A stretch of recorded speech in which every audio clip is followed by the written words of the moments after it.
Well, good morning, good afternoon, good evening, good night, and as they say in Thumb Wars, good, bad, bad, good, bad, good.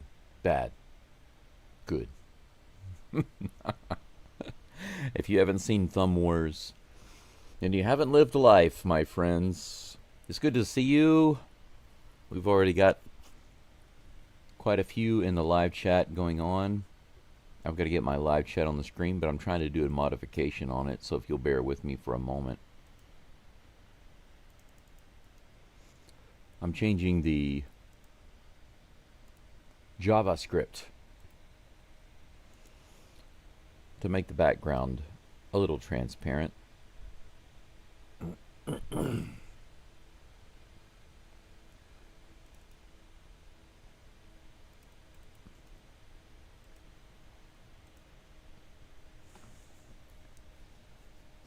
Okay, the live chat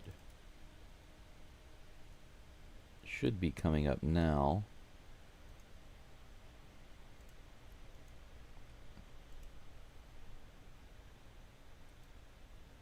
It should be up.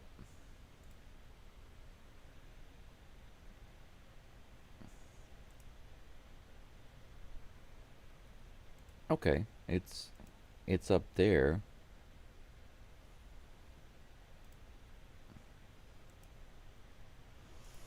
Interesting. By the way, there is a weather delay.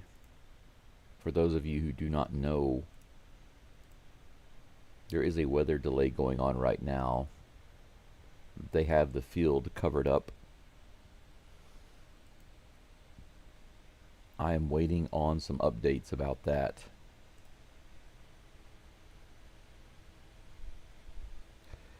Yeah, Casey, very close to 1,000 subscribers. Thanks in large part to all of you for that growth. This year there's been a lot of growth. I mean, last year there was a lot of growth in a very short period of time. But I didn't start my channel until summer. And then the Astros got knocked out really quickly, right?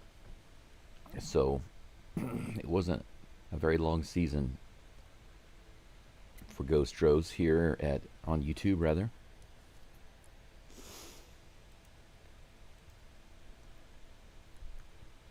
I think I can remove that from the board. I'm going to try to go back and see if I can get an update.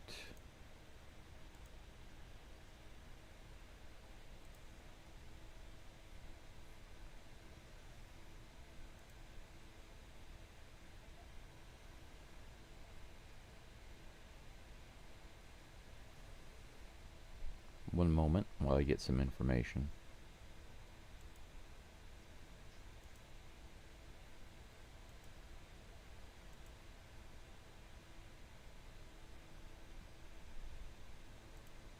I've scrolled backwards to listen to some of the information to see if I can get an update.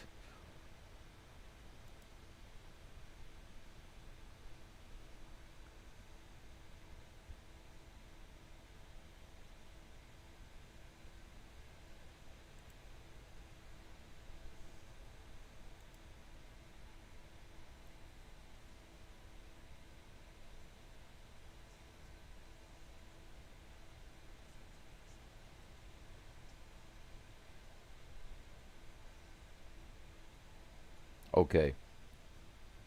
I see. Alright, so basically this is what they said. They said that they're going to wait until they know for sure that the rain is out of the area, and then they're going to get everybody out to warm up. Apparently they could be warming up, but they don't want to have them warm up and then be delayed. So they are having them wait. But just out of curiosity, let's pull up the weather. Shall we take a look at the radar of Detroit. This is this is the weather for my area. It seems like we have nothing but thunderstorms recently. Let me see if I can make this a little smaller so it can fit on the screen here. Yeah, there we go.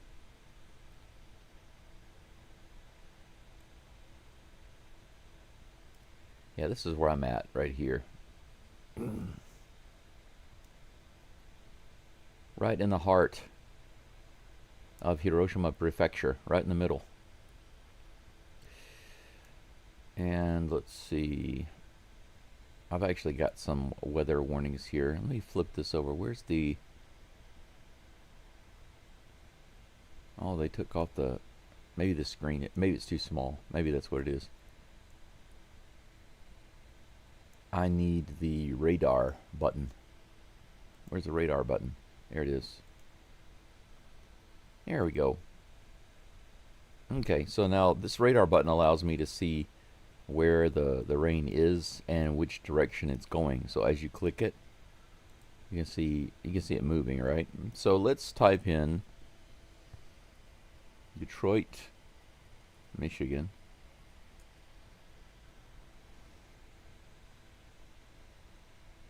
Whoops. That's not the weather search bar. That was the regular search bar. Let's go back.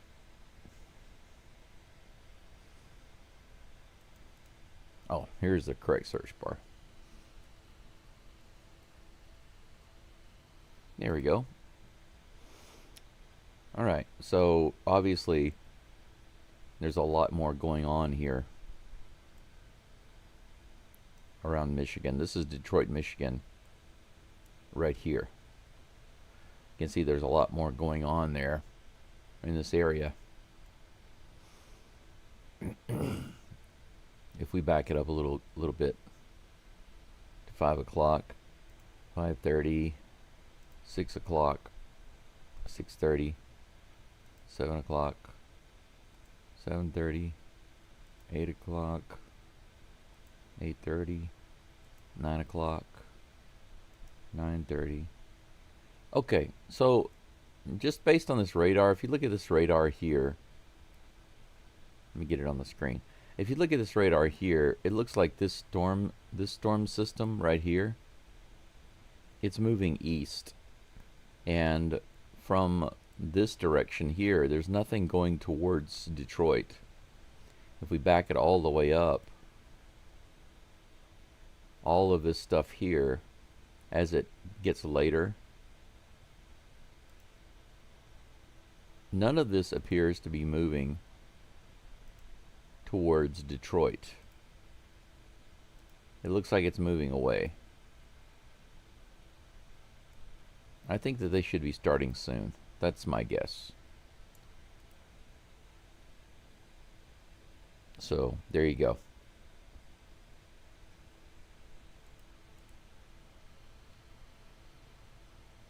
Yeah, it does look clear. You're right, Casey. And the radar shows that. The radar shows that there's no rain coming in from the southeast, and there's no rain coming in from the west. I'm sorry, there's no rain coming in from the southwest, and there's no rain coming in from the west. Everything is moving out in a way. I would imagine that they're going to uncover the field soon and get them warmed up.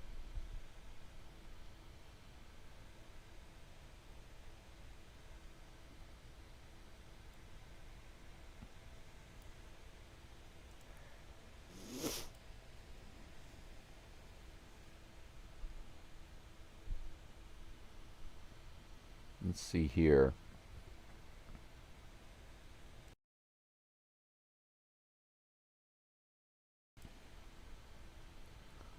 Shake, fish-eyed fool, crispy. Crispy captures Pablo Casey Jones, Gregory Martinez.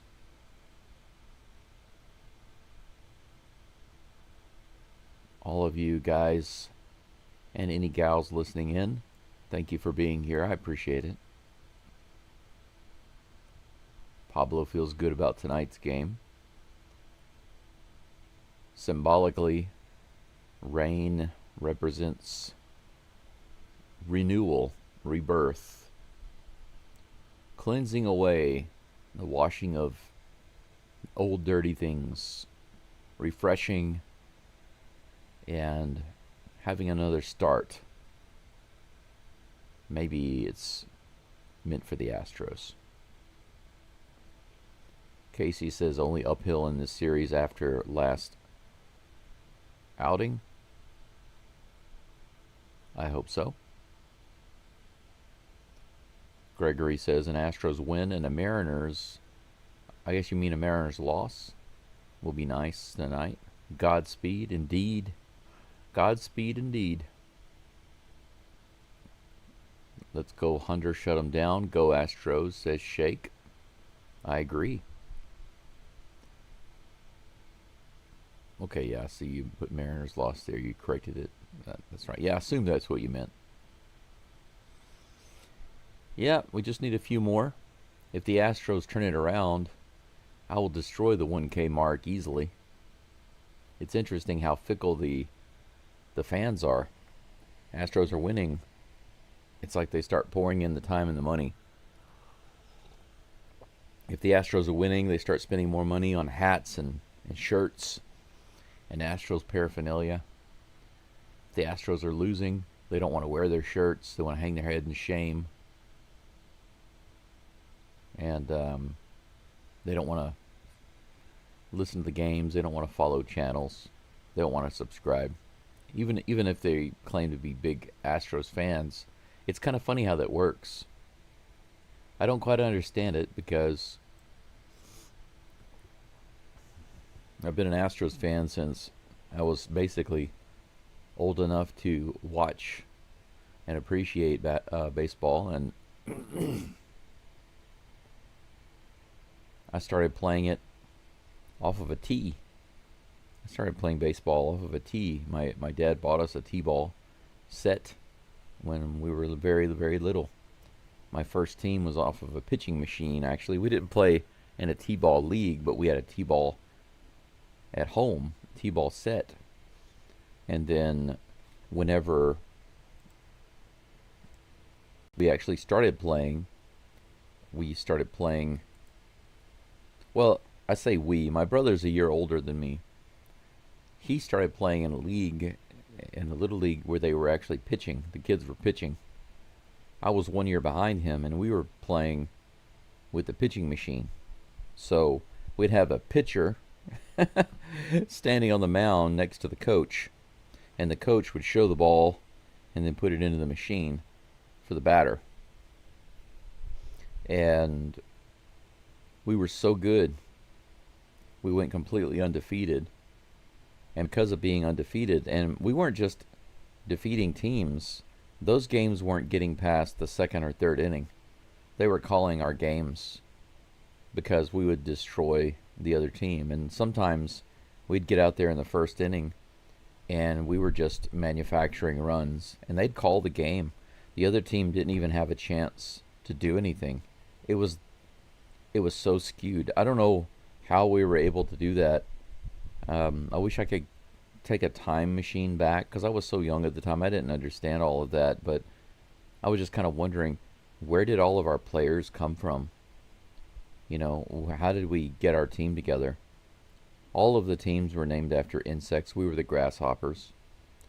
And that year, I kid you not, I'm sure every parent that came to those games, they'll never forget the grasshoppers, how they just destroyed everybody that year.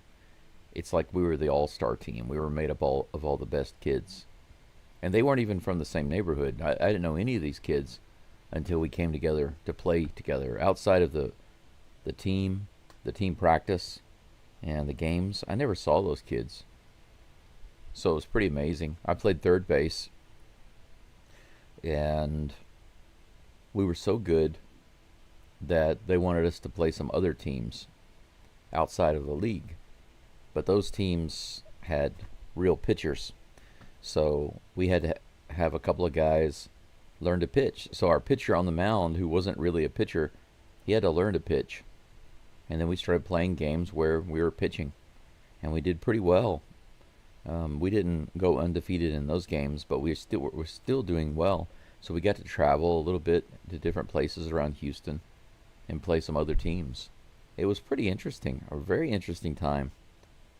I couldn't appreciate it and understand it as well back then as I could I could have if I had been maybe in middle school or something.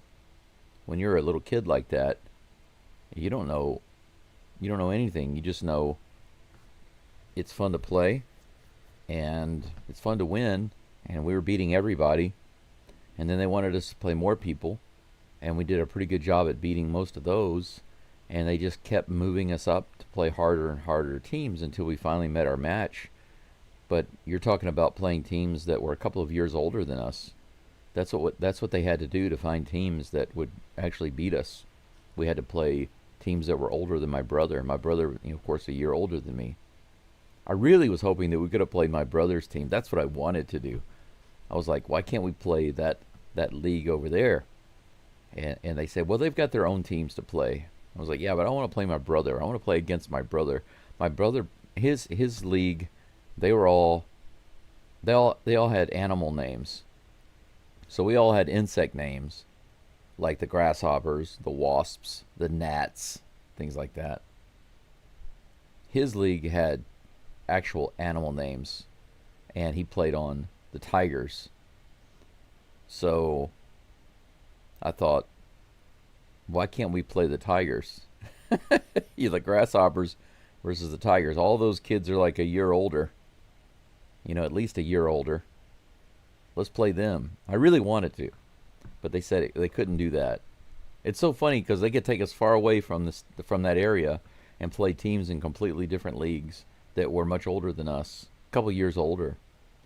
But they couldn't work out anything there. They claimed that they couldn't work out anything to have us play the other teams right there in the same park.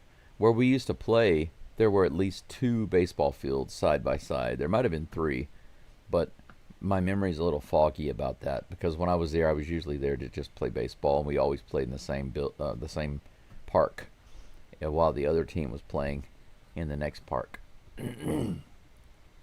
If I had the opportunity to be there and not play a game, it was really nice.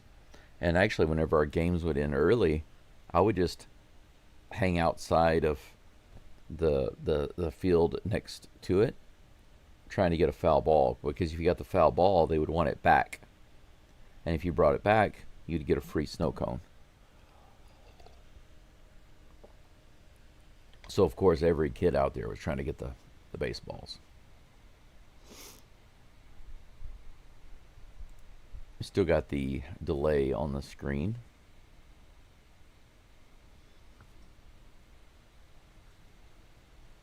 Welcome in, John. Good to see you.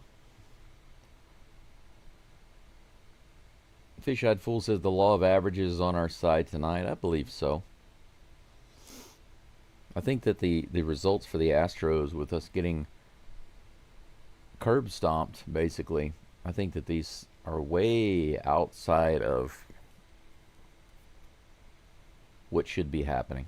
You could say that these are outliers. But you know what? If you're going to get stomped into the ground, you might as well get stomped in the ground in August. Better August than September or even October. Can you imagine getting destroyed in October? That would be awful. But John says this is going to be our real barometer of where we're at. Our best as of now to their best as of now. You're right. We've got Tarek Skubal on the mound for the Tigers, and Jeremy Pena for the Astros, starting the game off. On our mound, we have Hunter Brown. He's going to be starting it off against Colt Keith.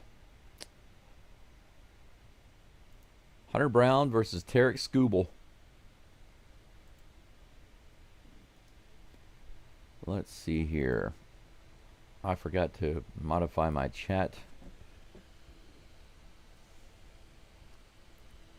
JavaScript. 1 second, everyone. I can actually show you what I'm doing here.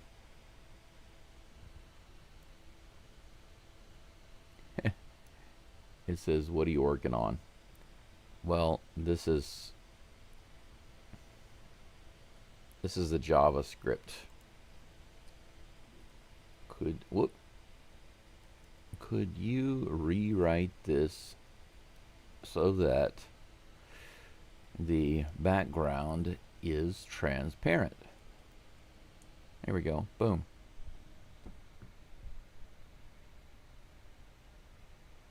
That's what I'm doing in the background here while I'm chatting with all of you.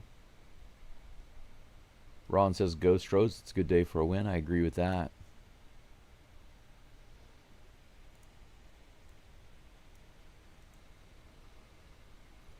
Gregory says, I was an Astros fan at 7 years old. Now I'm 47. Been a while, man. Happy 40th. Happy 40th anniversary. Patrick says, hello, how you doing? Hope you're doing well. Patrick, thank you so much. Good to see you here. I'm doing all right. Felt a little tired this morning. I think that I still have a little bit of work to do to get my bed as comfortable as possible, but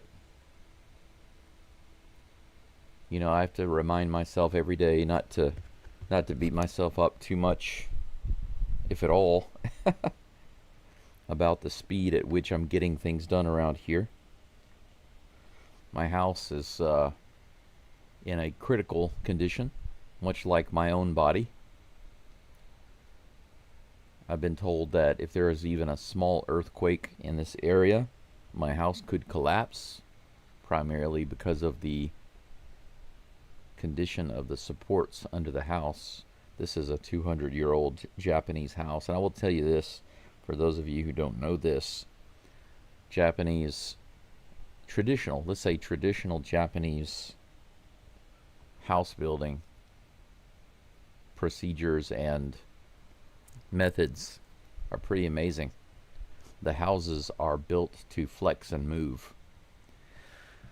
Even the ones that are hundreds of years old, they're built to move and flex. So as the ground shifts and the earth shakes, because they have nonstop earthquakes all over Japan, some places are worse than others. And occasionally they can be quite violent, and sometimes they can last for a long time. If you've never felt of an earthquake or lived through one, it's quite an experience. Being in Houston and Louisiana basically most all my life, when I came abroad, feeling my first earthquake was a strange experience, very strange. But I have felt a couple of earthquakes come through here since I've been at my house. But there are a couple of blessings that I have. For example, this mountain out here, the way it's situated in relation to the house, it offers the house a lot of protection. So whenever these earthquakes come in from the south or from the east, this mountain largely disperses that damage or that shaking effect. And it is the shaking effect that's really dangerous for this house, because it sits up high. The house sits up high, maybe 2 feet off the ground. And the supports underneath it are literally just wood and stone. And the stone is, the ground is packed down under the house, and stone is buried in that dirt. And on top of that stone are pieces of wood, and in a few places there are other big columns of stone that are built up. But we're not talking about things that are put together with concrete. You have to remember that this house is about 200 years old. So these stones were fitted together. They were chosen very meticulously so that they fit together. And they were built into kind of a column, wider at the base, and it gets kind of smaller as it goes to the top. And then the house sits on top of that. The beams of the house, the cross beams and such, sit on that, and the posts sit directly on top of these stones. And the perimeter of the house, what you call the base plate, instead of having a concrete pad that it's sitting on, there are stones that are selected. They are very long stones, and they're kind of flat on top, and they are put on the dirt, on that packed down dirt, all the way around the perimeter of the house. And then on top of that, they lay the wood down flat, and basically it's like a kind of like a cedar type wood because the termites don't like it. And then they put the posts on top of that, and it's pretty amazing design. But the thing about it is that it requires regular maintenance because over the years the weather, the rain, the change in seasons, and the the occasional shaking from the earthquakes. And then there's some other things that have happened at this house that are a little special, like water getting under the house and eroding the ground, and the ground collapsing. And there's a big tree out in the front, and its roots have gone under the house seeking that water. So there are several places under the house where the dirt has collapsed and some of the supports have fallen, and there's one large stone column that has already fallen. Another one is in danger of falling, and so getting all of those things worked out is very, very important. But the speed at which I can get that done is so slow. It's so slow. So that's why I feel like I'm kind of every day I have to remind myself, don't beat myself up. I'm moving as quickly as I'm able to move right now.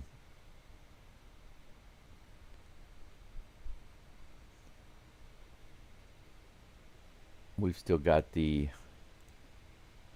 rain delay on the screen. By the way, I am watching it live. I don't know if you can see that on the screen. Maybe I can try to show you. Let me make that a little smaller. Move it up here. Can you see it? No, still can't see it. There it is. Okay, see that right there? Where it says live. I am watching it live, so as soon as it comes up, I'll get an update for you guys and gals.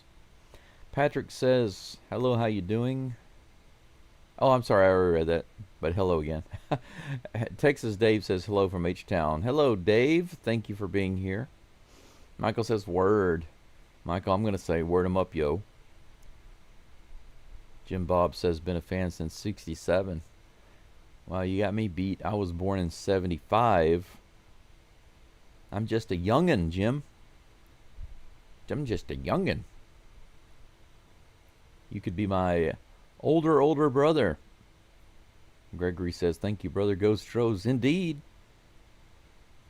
Paul says, I was in California once and had a dream about someone shaking my bed while I was asleep. Turns out there was a minor earthquake while I was asleep in my hotel. Oh my gosh, Paul. That happened to me. When I was in Tokyo, the second time I felt an earthquake, I was in bed. It was kind of early in the morning, and I just felt a light shake. The bed was shaking, and I had a roommate at the time, and I thought he had come into the room and was shaking the bed, like trying to shake me awake. That's literally what I thought. And when I woke up, I didn't see anybody there, and I was confused. And then I saw the light fixture kind of swaying back and forth. It was a very gentle earthquake. But if you want to have, if you want to know how a lot of the Japanese view these things, because this was a minor shake, right? I sent a message to a lady I know by the name of Tomiya. Tomiya is older than me. She's maybe 6 years older than me. So right now she's about 56. I sent a message to her and I said, did you feel the earthquake this morning? And she said, oh my gosh, there was an earthquake? And I said, yeah, it was around this time. I was in bed asleep and I thought somebody was shaking my bed. And when I woke up, there was nobody there. And I realized it was just an earthquake. She checked it and she messaged me back and she said, oh, that wasn't an earthquake. So a lot of Japanese, they will never think about a moment like that as being an earthquake. Oh, the house shakes a little bit and then it stops. To them, that's not an earthquake. That's like a shimmy. You know, if it shakes really hard and some things fall down, then that's an earthquake. It's kind of funny how they view it versus how I view it. Happy Tuesday to you, Daniel, and happy Wednesday from Japan. Hey, Glenn. By the way, quietly wandering, rather, not wondering, quietly wandering in the chat is a friend of mine from Australia, and he's been to my house actually a few times, and we've spent a lot of time hanging out together. He's a really great guy, and he's coming back soon. Actually, coming back to visit Japan again soon. Looking forward to that. But yeah, shout out to you listening into the background, Glenn, Mr. Creeper. Jordan says we're still 1.5 games in first place. Usually we make teams pay for not kicking us when we're down. Yeah, the Astros have a track record of doing two things. One is if we're struggling, they don't seize the opportunity and then they pay for it.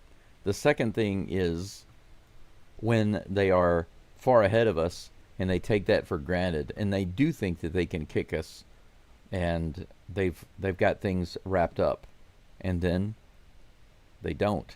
It's all in the bag until it's not.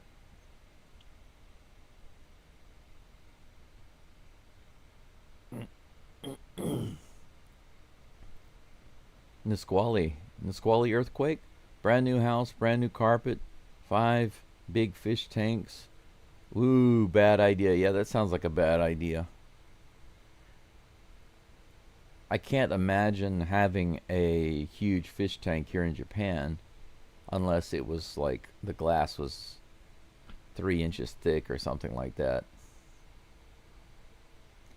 Jordan says my car was bouncing off the rolling ground. I was running from the fish tank trying to keep the water from sloshing out. Holy cow, man, that's crazy. Patrick says how sweet it is living in Japan compared to USA. Well, it has its ups and downs. Every country has its benefits and drawbacks. I lived in China for almost 7 years. And China is a lot more extreme. It can have some really, really good things that are really amazing. And then the next moment can be absolutely unreasonable and insane. But overall, ultimately, I realized that the extremes on the negative end were just too much for me. It was hurting my health and possibly going to put me in more danger than it was worth. And that's why I left. But the main reason I left is because I wanted to be in Japan. This is where I wanted to be. I was just waiting for the right opportunity to get here. But I will say this, no matter where you are, you will never be happy with where you are unless you're happy within. And I don't think I've ever told you guys and gals this before. Maybe I've told Glenn this before. But I can tell you this. For many years, I never felt like I belonged anywhere. I couldn't think of any place in the U.S. or in the world where I really wanted to be. And of course, I did want to come to Japan and try living here and seeing if I fit in with the culture and the life. But as far as actually belonging, I for many years, I felt like I didn't belong anywhere in the world. And I was very sad about that because I wanted to. But no matter where I went, no matter what the situation, I just never felt like I belonged anywhere. But now, thankfully, I realize that stuff comes from within. And so it doesn't matter where you're at on the outside. Because the only thing that matters is how you're viewing things and how you feel. And I don't mean like just how you feel in a way that things are happening in your life and you feel a certain way. No, no, no, that's not what I mean. What I mean is choosing to feel on purpose the way you want to feel, the way you want to think, regardless of what's going on, regardless of what people say to you, regardless of what people do, regardless of the situation or money or health or anything. You can choose to believe differently. And that's what I'm talking about. Once you get to that point, then you can be happy no matter where you are. You can be satisfied. Fish-Eyed Fool says, elite pitching matchup tonight. Offense will be in short supply. Well, you know, it could be. That's the most likely scenario. But because it's the most likely scenario, I'm expecting the Astros to light up Scooble. Scooble, you are due. You are due for a light up, mister. Throw some kerosene on him and light him up. Yeah, Jordan says our main players have hit Scooble very well. Maybe we'll get back going tonight. It's very possible. It's very possible. Manuel wants to know if there are lots of single women in Japan. Is it true? And that they like Americans. Well, I will say this. There are a lot of YouTubers and people online who make lots of comments. But to ask, are there lots of single women in Japan? Well, yes and no. But it's a little more complicated than that. You know, obviously I'm not in my 20s, and so I'm not dating a lot of the young women. I have dated a couple of young women. A Japanese lady that was quite young. I dated her. How long ago was that? Man, maybe 4 years ago. And she was almost half my age. She was about 24. And you might say that, well, that's kind of crazy. Why is that? Well, here's the thing. She was a wonderful girl, very cute, very fun. I mean, really, really nice. Very, very eager to make me happy, and we had a lot of fun. But the problem is that now she was already divorced at a young age, and she had a son. And that alone was not a big deal. I didn't mind that. But her son had some behavioral issues, and she wasn't handling those behavioral issues properly. And it became obvious that her entire world was revolving around her son. And even a relationship with another man was going to always come second, unless she changed the way she was handling her son. And she was also spoiling her son. So his behavioral issues were getting amplified by her improper parenting style. But she was young, and her husband had left her and divorced her. My guess is that after they had their son and he started exhibiting these behaviors and the way that she was spoiling him and making it worse and putting all of her focus on him, I guess he just couldn't take that. And as bad as it sounds, I'm not saying that what the man did was justified. He definitely shouldn't abandon his son. I'm not saying that what he did was right, but I can also understand why he did what he did. Understanding it and approving it are two different things. But after the first few dates, she wanted her son to come with us all the time. And I kid you not, I just couldn't take it anymore, because he would want something, and if he didn't get it, he would just fall on the ground and throw a fit. And that's bad enough in a country like America, but in Japan, that is highly unacceptable. So I just couldn't. I tried to help her get better,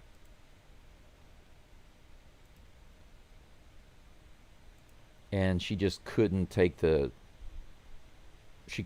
direction, the assistance, and so I had to stop seeing her. They've got the Nicer weather now in Detroit.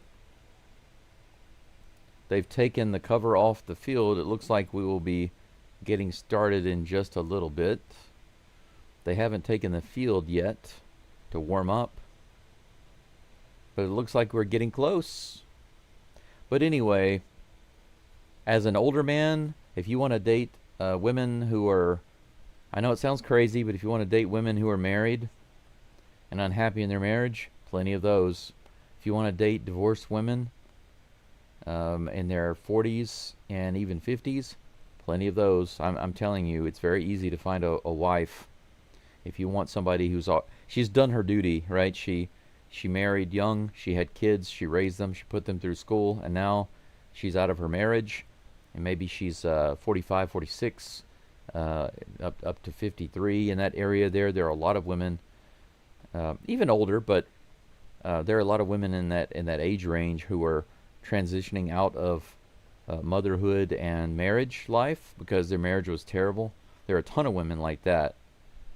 I would say the main difference is that those types of women tend to be quite different than American women, because American women won't typically stay in a marriage all the way through to the end until the kids get out of school. In order to keep the family together, they're like, their kids are just a couple of years old, and they'll say, screw this, I'm not happy, or I'm not liking the situation, and they'll just take the kids and leave and get child support and things like that. You know what I'm saying? It's very common. That's what happened to me. My daughter was 7 years old, barely, when my wife left, took her away, got child support, got custody, and I couldn't see my daughter anymore. And that put a big taste in a big sour taste in my mouth for America, the court system. One of the reasons why I left. But there are options for dating here.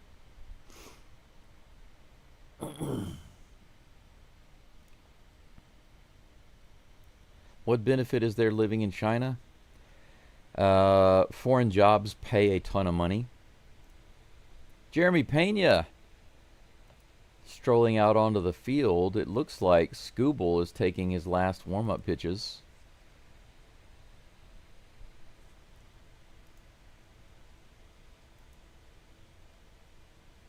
All right. Wow, suddenly the game looks like it's ready to go. Pena is stepping into the box right now. Holy cow. It's game time, people. Game time, let's go. Scooble on the mound. First pitch to Pena, home run. Oh. Whoa, 97 up and in, called a strike. Man. A little dangerous there. 0-1 is the count. Here comes the pitch. 90 up and outside. 1-1 is the count. Something great for the Astros starting tonight, says Elvis. Certainly hope so. Here comes the next pitch. Another one high and outside. 98 miles an hour. 2 balls and 1 strike. Yeah. Crime is low around here. Crime is, they have crime. But it's super safe in Japan compared to the U.S. Anywhere in the U.S. 98 miles an hour, right in the top of the zone, swing and a miss. 2 balls and 2 strikes to Jeremy Pena.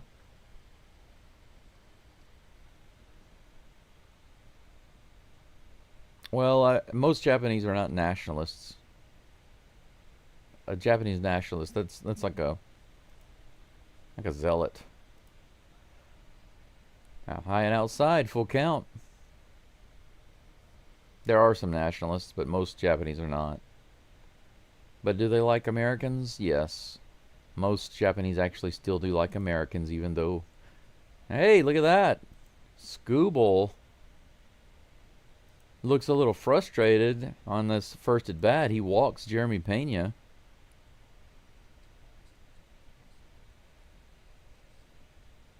Pretty nice. Good start. Scooble with a full count walk to Pena. Carlos Correa coming up to bat. He's going to be followed by Altuve, who's DHing today. Here comes the first pitch. Correa takes that one high and outside.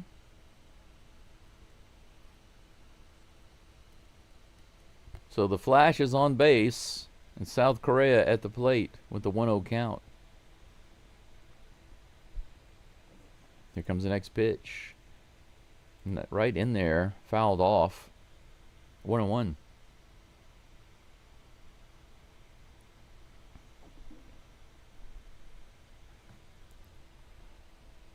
Yep, we'll see how well he does today, but I believe he'll be locked in, especially being in Detroit. Here's the 1-1 to Correa. He grounds this one to third. Might be a double play. Nope. He's able to beat that one. So Pena is out at second base. Correa gets to first base. One away. We still have our base runner. Jose Altuve coming to the plate. Christian Walker on deck. Yainer Diaz is batting fifth today and catching. Ramon Urias is batting sixth. He's on second base. Dubon batting seventh in left field. The crowd boos and gives Altuve a nice welcome.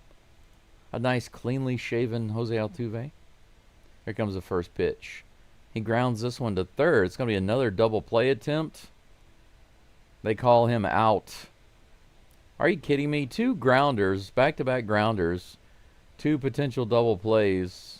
The second one works out, and that's it for the Astros in the top of the first. No hits, one walk, no runs. We go to the bottom of the first. This game getting started, finally.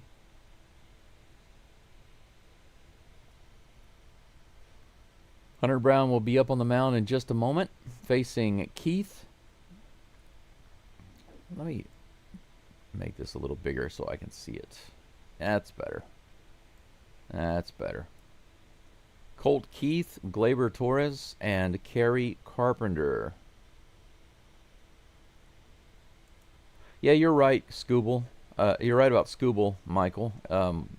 That fastball up and in that was called a strike on Pena, it almost hit him on the hands. I mean, how can you call that a strike? It's obviously not a very good pitch to be swinging at. A very difficult pitch to hit. It's not in the main zone. I think that's not a strike. He got lucky with that call.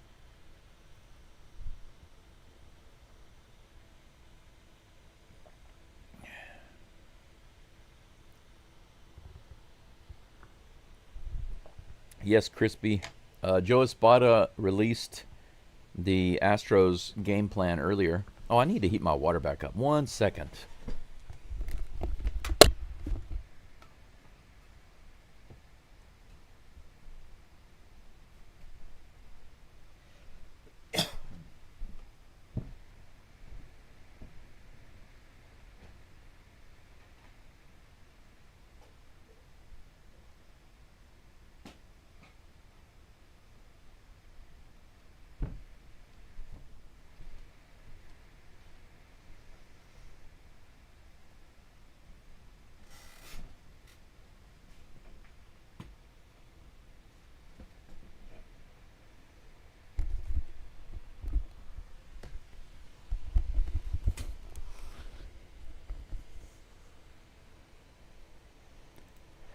All right, water is heating up, and I'll have myself another nice cup of coffee here in just a few moments. But right now, Colt Keith is at the plate facing Hunter Brown. First pitch incoming in just a moment.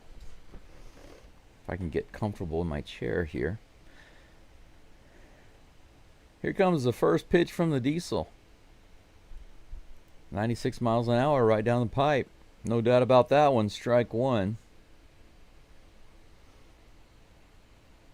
Phillies 1-0 over Mariners, bottom of the second. Thanks, Susan. 88 miles an hour. Woo, low and inside on the edge of the zone there, on the corner. Umpire doesn't give it to him. 1-1. Here comes the next toss. Wow. In the dirt. Bounces to the backstop. 2 balls and 1 strike to Colt Keith.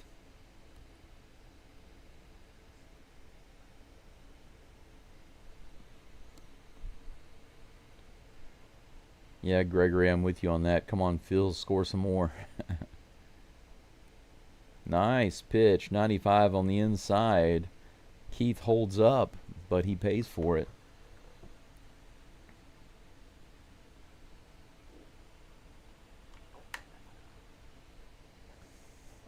Here comes the 2-2 pitch. Ooh, check swing. Did it get him? No, they say he did not go. Nice knuckle curve.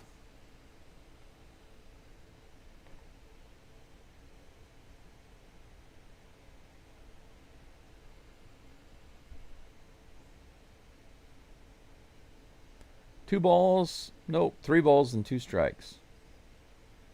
High fastball. No, that was a changeup.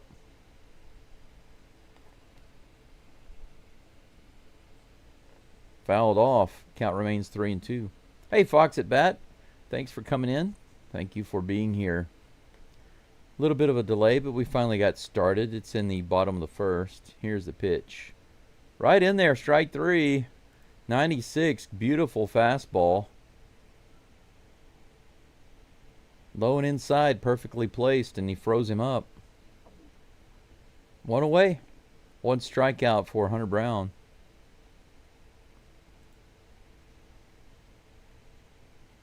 Right there, baby.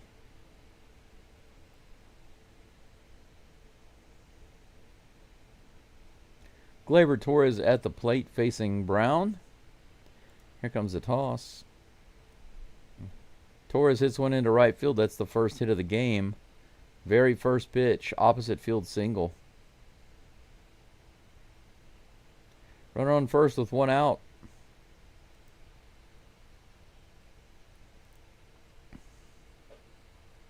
McCormick is in center field for the Astros today. Cam Smith in right field. Dubon in left field.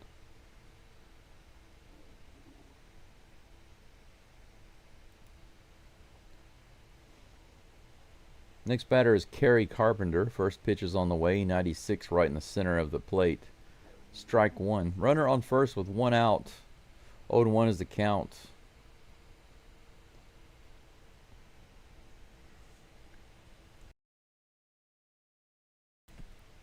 Next pitch from Brown on the way. Nice knuckle curve. Fouled off. Dropped all the way down into the bottom of the zone.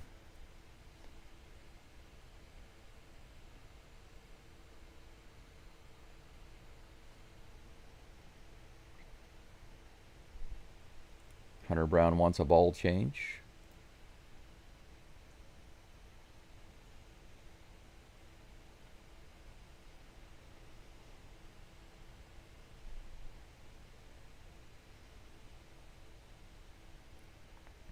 Oh, 0-2 pitch to Carpenter. Way high on the fastball, 96 miles an hour. 1 ball, 2 strikes. Right now he does, Gregory. He has 1. Scooble doesn't have a strikeout. He's leading 1-0. Might get another one right here. No, he goes over to first base first. First, he goes to first. Runner is back, though.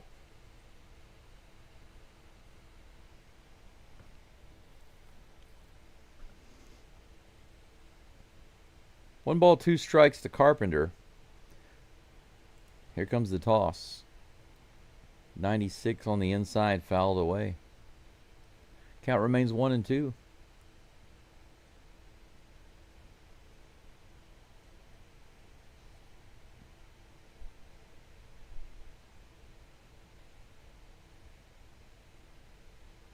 What kind of arm do you have to throw 96, 97, 98 miles an hour for 6 innings? It's crazy. I couldn't even do that for 1 inning. Couldn't do it for 1 at bat. Here comes a 1-2 pitch. Runner's on the way to second. Walker grabs it and steps on first base. That was a fair ball, so Torres gets to second base, but that's 2 outs now. There was no play to be made second base.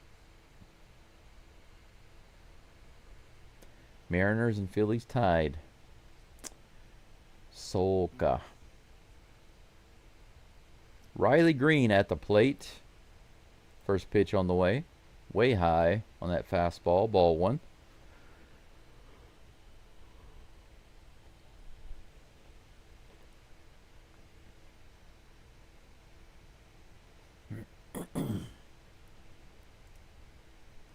Another one high and outside. 2 balls and no strikes.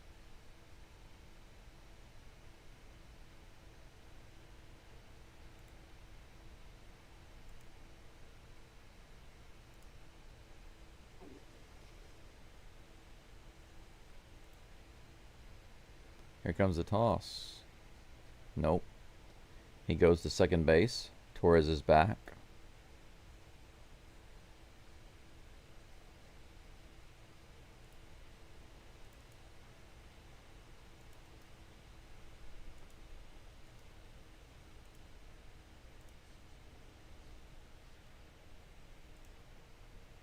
Another fastball way above the zone. That's 3 straight fastballs far up and out of the zone. Nowhere near the strike zone. 3-0 is the count to Riley Green with 2 outs, runner on second base. Here comes the next toss. Another one up and in. 4 straight fastballs more than a foot out of the zone. That's not good. Hunter Brown can't even throw one fastball right down the middle of the plate. Control suddenly seems to be gone. Spencer Torkelson comes to the plate. Now we have 2 runners on with 2 outs. Here comes the first pitch. Knuckle curve, misses low and outside. Another ball.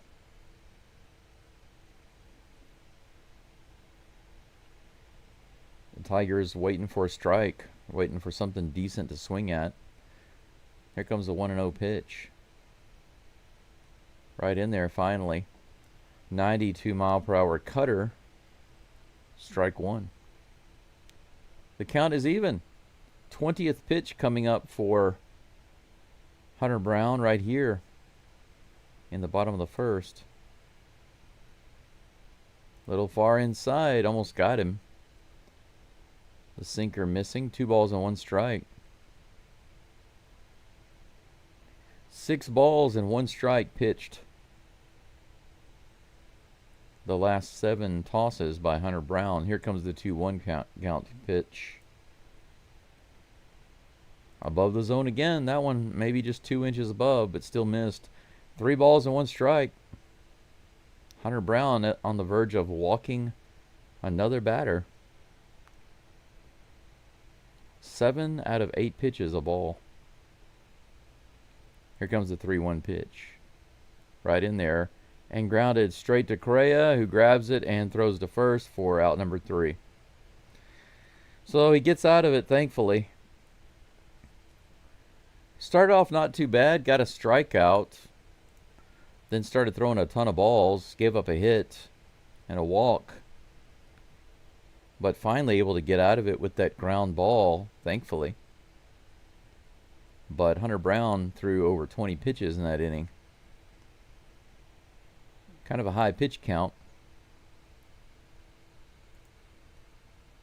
Skubal will be back up on the mound in just a moment. He's only at 10 pitches. He's thrown half the amount of pitches that Hunter Brown has. If Hunter Brown is going to throw 20 pitches an inning and get 1 strikeout per inning, then he's barely going to last 4 innings.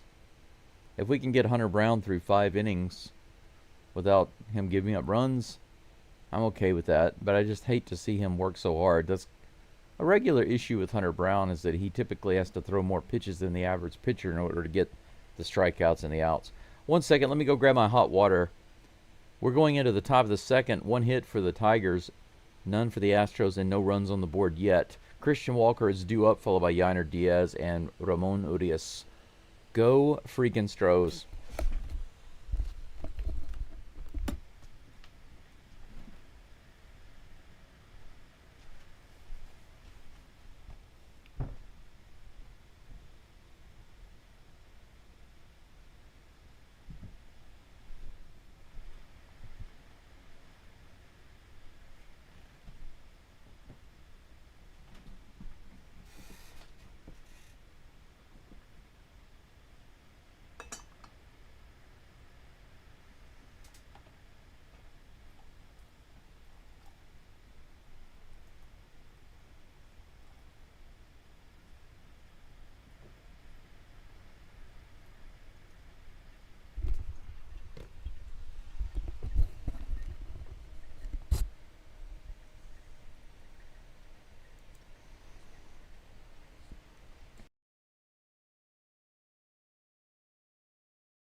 All right, Christian Walker in the batter's box. Tarek Skubal on the mound. He's a rather thick guy, actually. Walker hits this one out to center field, all the way out to the wall. Look at that. It could have been a home run right at the top of the wall in center field. The very first pitch, Walker goes deep. Caught by Perez, who jumps up and catches it right at the top of the wall.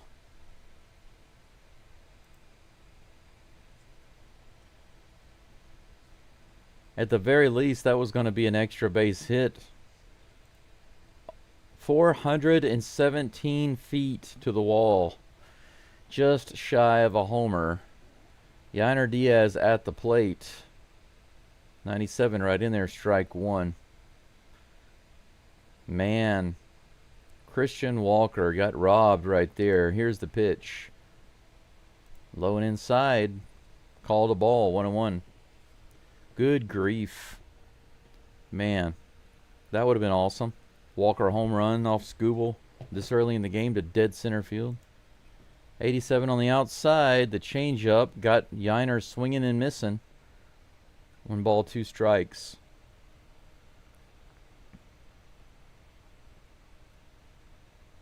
Here comes the 2-1, or 1-2 rather. Outside, now it's 2-2. Gregory says, I just saw that Hunter Brown has the lead for the Astros in strikeouts in front of Framber Valdez. Yeah, those guys kind of go back and forth, right? Here comes the next pitch. Yainer hits this one out to right field. Holy cow.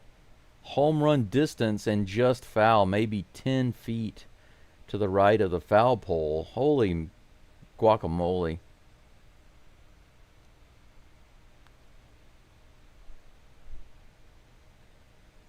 Here comes the 2-2 pitch. Yainer fouls this one down the third baseline. A little harmless bouncer.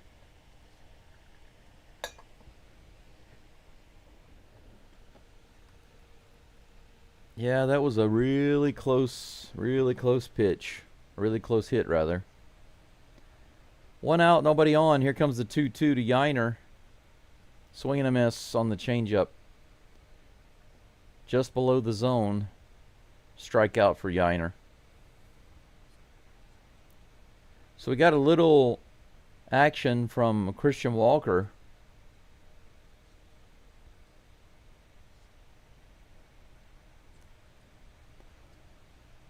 But Yainer goes down swinging. Ramon Urias comes up with 2 outs. 97 in the bottom of the zone on the sinker. Fouls it off.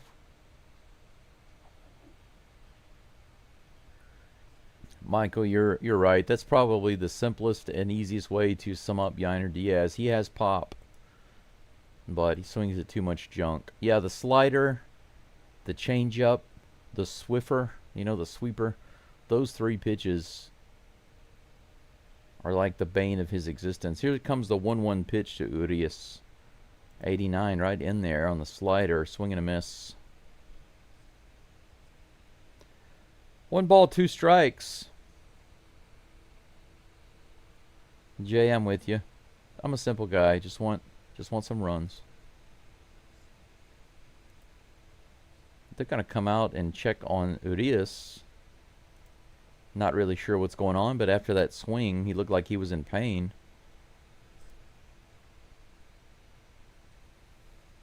Take a look at this.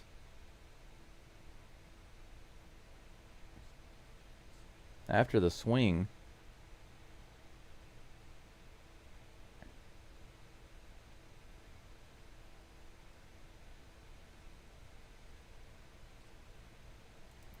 yeah, he looked like he hurt his back after that swing.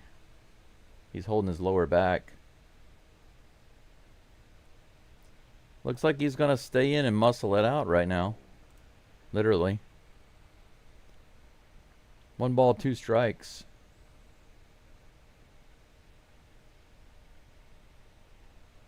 Here comes the pitch from Skubal. Whoa, up and in, 99 miles an hour. 2 balls and 2 strikes.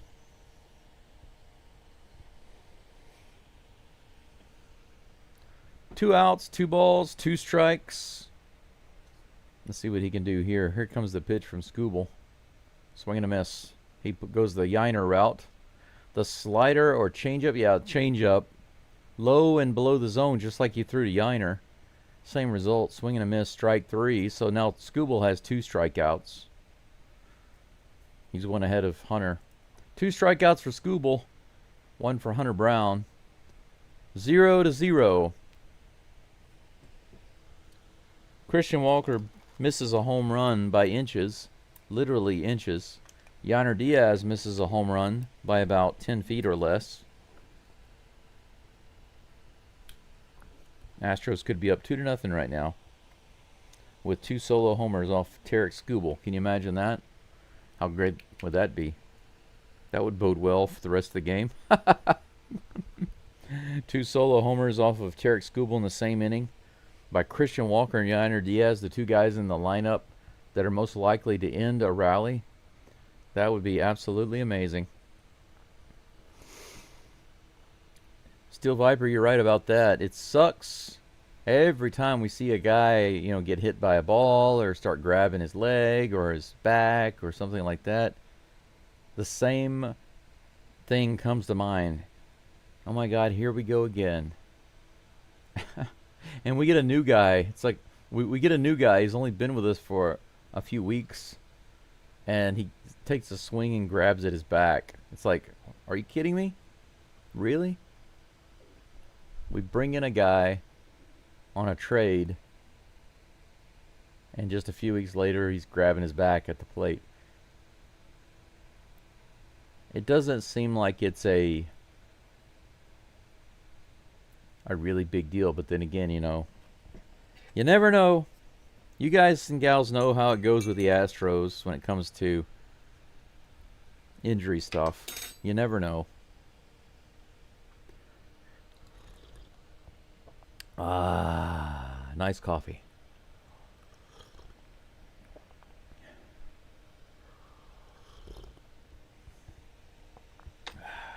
Whew. Not as great as the first cup, but it's okay. Hunter Brown back up on the mound with 22 pitches underneath his belt. 23rd coming to Winfield Perez right now. 80 miles an hour on the outside edge. The knuckle curve getting the call. A little generous, perhaps. Strike 1.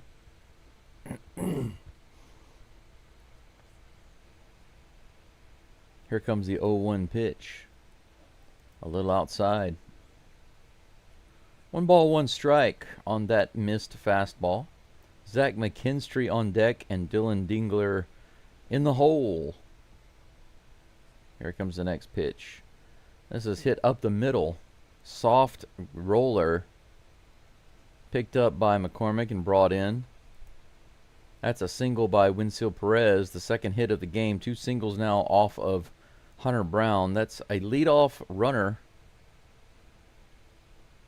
Zach McKinstry comes to the plate with 1 on and no outs.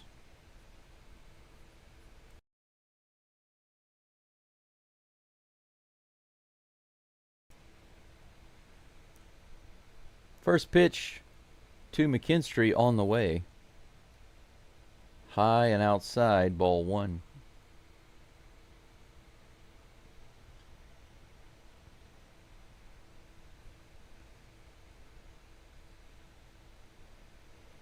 One and 0 is the count. Another fast. No, that was a changeup. It was a fast changeup. 92 miles an hour, up and outside. 2-0. Hunter Brown has thrown so many pitches up out of the zone today already. 2-0 is the count. That one's at the top of the zone for strike 1. 93 mile an hour fastball. Hunter Brown has taken a lot off his fastball just to get it in the strike zone. 2 balls and 1 strike. Here comes the pitch. Runner stealing second base, and the throw is right there. They got him. Look at that. Beautiful, quick throw by Yainer Diaz. Holy cow, that looked professional. Yainer Diaz might have a career opportunity in the MLB. Woo. Look how fast he came up here. Look at that. Everything about that. And Pena is so good at letting that ball travel and catching it at the last moment so that he can get that tag on there fast. That's one away. 3 balls and 1 strike to McKinstry, and that's a swing and a miss on the sinker. Full count. Thanks, Travis. Be sure to put the game in your back pocket and let it play. Hey, Abel, good to see you. Thanks for being back. Fouled off, 96 mile per hour fastball on the outside edge. The count remains 3-2.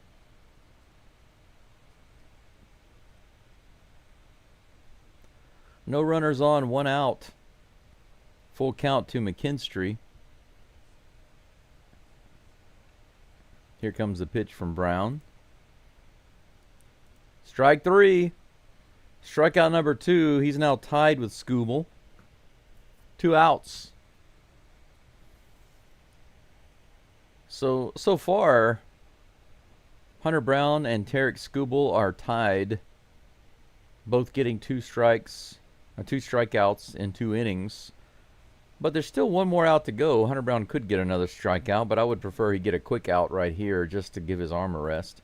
Here's the first pitch. Right in there. Nice knuckle curve. Dylan Dingler. Mr. and Mrs. Dingler. Every time I see names like this, I think about whenever they get married, you know, what is a woman, how does she feel about when they announce them after their wedding, you know? 83 miles an hour. I've actually heard some women say that, you know, I couldn't date a guy with this name or with that name because they can't see themselves being called Mrs. that name. And I think Mrs. Dingler, can you imagine? Here's the 0-2 pitch. Tapper foul behind the plate. Count remains 0-2. Dirk Dingler.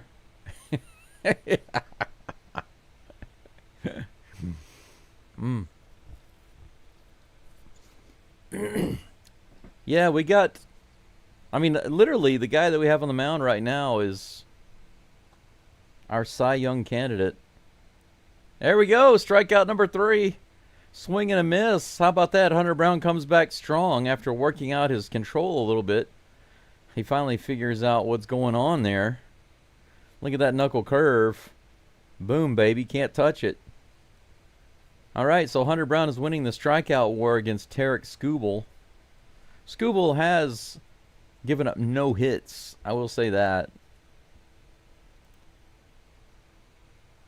So Skubal's winning the anti-hit war. But Hunter Brown is winning the strikeout war. So we got a, well, you could say the battle. We've got different battles going on in different fronts, and the overall war, you know, that's yet to be determined. But on the strikeout battlefront, Hunter Brown has the slight edge. On the hits battlefront, Skubal's winning. The shutout battlefront is even.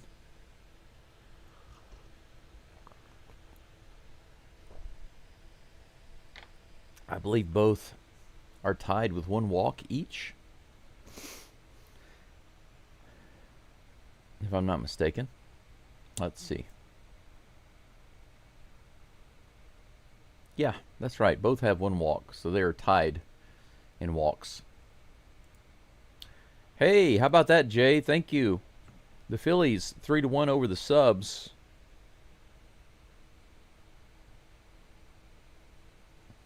Yeah, Abel. Yeah, that's an interesting, good point to bring up. Alvarez is playing with the Corpus Christi Hooks. Going to be playing 2 games before he comes back. Yeah, they said that he's going to play a couple of games, and assuming all goes well, then he will be rejoining the team before the end of the month. I think their main plan was to have him back by the beginning of the homestand.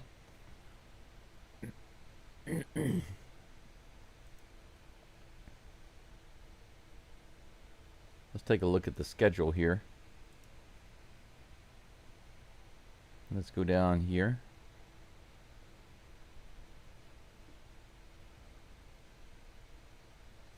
Yeah, Colorado. We played Colorado at home.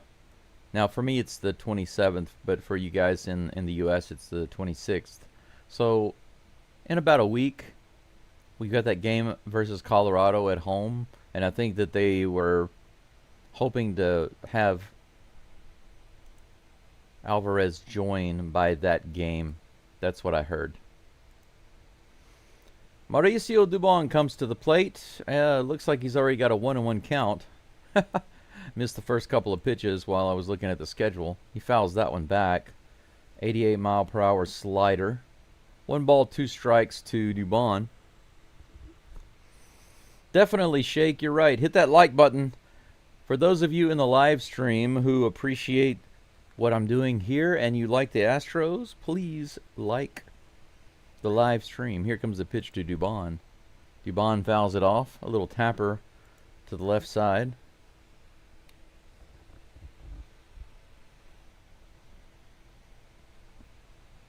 Count remains 1-2.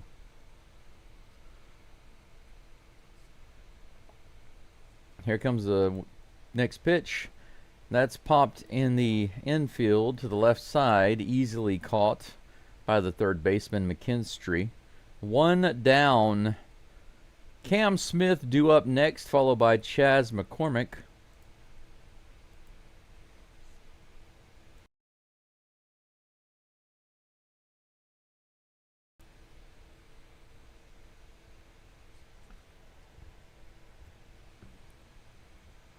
Here's the first pitch. Cam takes that outside, 98 miles an hour, ball 1. You know, that's one of the things that I put in my video. For those of you who haven't seen my recent video, I actually meant to have that one premiere several days from now, but it accidentally went live. I have no idea why I did that. That's a changeup in there for strike 1, 1-1 to Cam Smith. Here comes a 1-1 pitch. This is tapped to the shortstop, who fires it to first. Cam, that was a bad throw, but he's able to keep his foot on the base, it looks like. Out number 2. Cam Smith grounds out. Chas McCormick comes to the plate. But for those of you who have listened to my recent video that was posted accidentally earlier today, there's something that I mentioned in that video that I think is very important that a lot of people don't think about, because, you know, a lot of people are saying bringing Yordan back into the lineup, he's not a savior. He's not going to come in and suddenly make the offense great. But actually, there's a point about that that's very important. I'll tell you about in just a minute. The first pitch to McCormick is high for ball 1. The changeup missing. Come on, Chazzy. Let's see you rip it. Let's see a little blah, blah, blah, blah. 86 miles an hour. Swing and a miss below the zone on the changeup. The same pitch that has already struck out a couple of Astros. 1-1. Glenn, if you're still listening, this player here, Chas McCormick, his nickname is Chasmanian Devil. Here's the pitch. A little outside. 97 miles an hour. 2 balls and 1 strike. But what I was saying about Yordan Alvarez is that whenever you bring a guy like Yordan in, if he's hitting well, he's always a threat. Even when he's in a slump, he's a threat. Swing and a miss, 97 on the inside. The fastball, unable to get the bat on that one. 2 balls and 2 strikes. So they have to be very careful about the pitcher they have on the mound and the pitches that they throw. Here comes the 2-2. Low and outside, full count. So think about this. If they have to give extra consideration to Yordan being in the lineup, and they do, then they have to think about the pitcher they have on the mound. And if they're focused a little bit more on Yordan, here comes the full count pitch. 98 right in the middle of the zone and fouled off. We're going to have another full count pitch to McCormick. If they're focused on Yordan even a little bit more, then that's going to actually make it easier for the right-handed batters in the lineup to hit the pitcher. That's a fact. Think about that. I think it's very, very important for Yordan to be back in the lineup. Fouled off the catcher. Count remains 3-2. That was another 97 mile per hour fastball. 38 pitches now for Tarek. Tasmanian Devil giving him a little bit of trouble. Here's the next toss. In the dirt, ball 4. Look at that. Chas McCormick looking like a pro batter. Man, you have a future in the MLB, my friend. Batting like that. He was awesome there, Shake, that's for sure. That's going to bring Jeremy Pena, the Flash, to the plate. Come on now. Speaking of walks, now that Chaz has walked, Pena has walked also. A little bit of a pause before the first pitch is even delivered. 40th pitch of the game for Skubal on the way. Pena goes after it, 90 miles an hour under the zone. Swing and a miss. Yes, Gregory. Keep piling them on. 3 more runs, then 6 more runs, then 9 more runs. Destroy the Submariners. Here comes the 0-1 pitch to Pena. A little inside. Good take, but I'm surprised the umpire didn't call it a strike. 1 ball, 1 strike. I think Skubal eats too many hamburgers and pizzas. Here's the pitch. 86-mile-an-hour changeup in the lower inside of the zone. Good pitch. Swing and a miss. 1 ball, 2 strikes. Come on, Pena. We need to see 350 batting average Pena right now. Powerful Pena. Fast Pena. We got patient Pena, the last at bat. But right now we need RBI Pena. There's some dark clouds in the sky back there. 1 ball, 2 strikes. Here's the toss.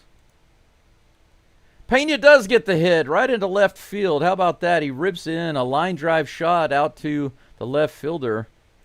McCormick moves to second base. Pena gets a hit. 1 walk and 1 hit for Pena so far this game. He's already looking much better. Astros' first hit of the game. Batting .359 in this ballpark is Pena. Second highest batting average of any ballpark. Tropicana Field being the first. Fenway being the third. Carlos Correa at the plate with 2 runners on. 1 runner in scoring position. 87 below the zone and called a strike. Correa's like, really? He went, are you sure about that? That was definitely not a strike, South Korea. You are right, sir. Come on. Let's go. Runner in scoring position. Let's get the first run. Let's draw first blood. Outside. Ball 1. 1-1. Should be 2-0, but whatever. Whatever. Yep, there's the no-hitter. No-hitter is gone. Now, the shutout is next. Here comes the 1-1 pitch.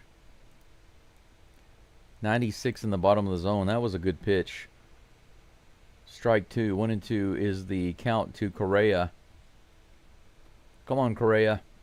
Don't get Skubalized. As they said in Bloodsport, show him some trick or two. Here comes the 1-2 pitch. He bounces that one foul down the third base side. Thankfully, that was foul. Yeah, this umpire is not being consistent either. You know, if an umpire is going to call low strikes and not call high fastballs like the guy the other day, it's fine because it's consistent. At least it's consistent.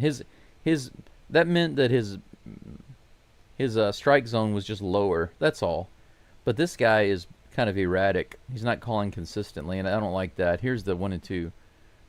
Little inside, 98 miles an hour, 2 balls and 2 strikes. That was really close right there.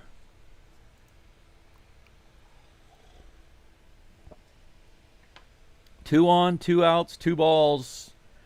Here's the toss. Ooh, he rips it down the third base, our first base side, but foul. That was right in the zone. Altuve.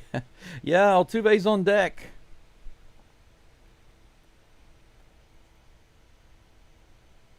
If I could put in a wish list for this inning, it would be bases loaded grand slam for Altuve. That would be my wish. But a Correa hit right here is more than welcome. Scuba having a little trouble hearing the call there, but now he's got it. Here comes the 2-2 pitch to Correa. Strike three on the inside edge.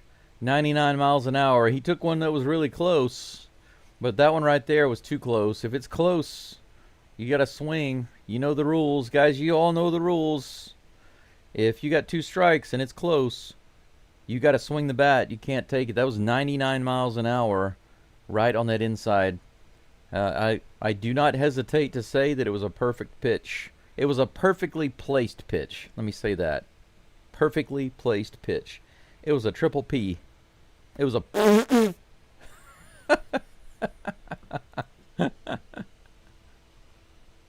There you go. That's what it was. Scooble just threw a perfectly placed pitch.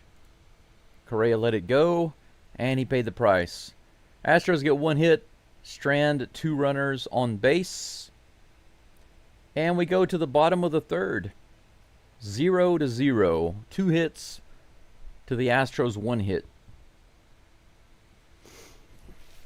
I need to turn my fan around. It's starting to get a little warm in here. What is the temperature? 28 degrees Celsius.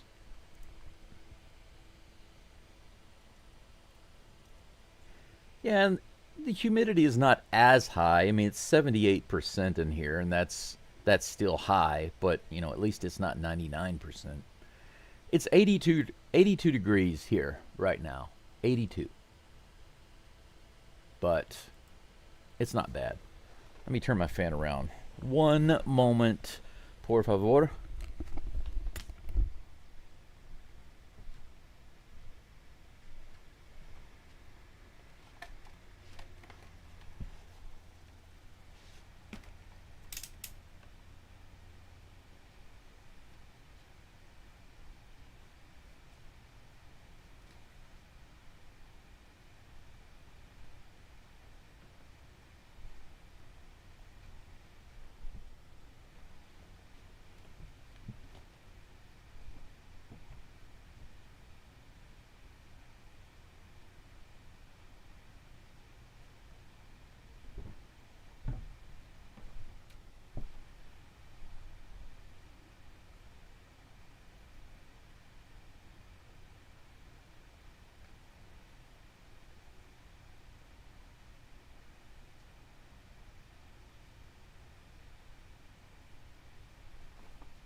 Trey Sweeney at the plate, already down 0-2 to Hunter Brown. Nice. Here comes the next pitch. A little low and outside. 1 ball and 2 strikes. Hunter Brown moving a little fast. Faster than I can get things moved around in here. Here comes the next pitch, the 1-2. Right in there on the inside. How could that not be strike 3? 95-mile-per-hour fastball. 100% of the ball was in the strike zone. 100%. I kid you not.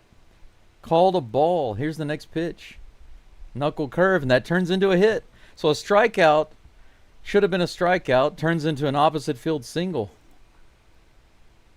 Leadoff runner. Thank you, umpire. Knuckle curve stayed up too high. Came right down in the middle of the zone, and the easy opposite field hit there, what should have been a strikeout. I think that Hunter Brown is not happy at all about that. Maybe he'll start throwing 99-mile-per-hour fastballs now. 87-mile-per-hour changeup outside, swing and a miss, strike one to Colt Keith.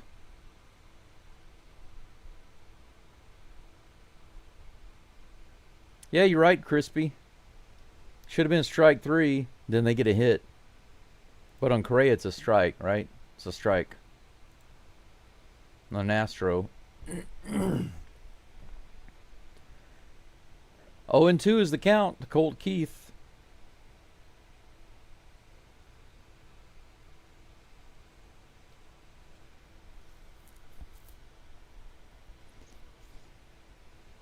Looks like the guy on first base is wanting to steal.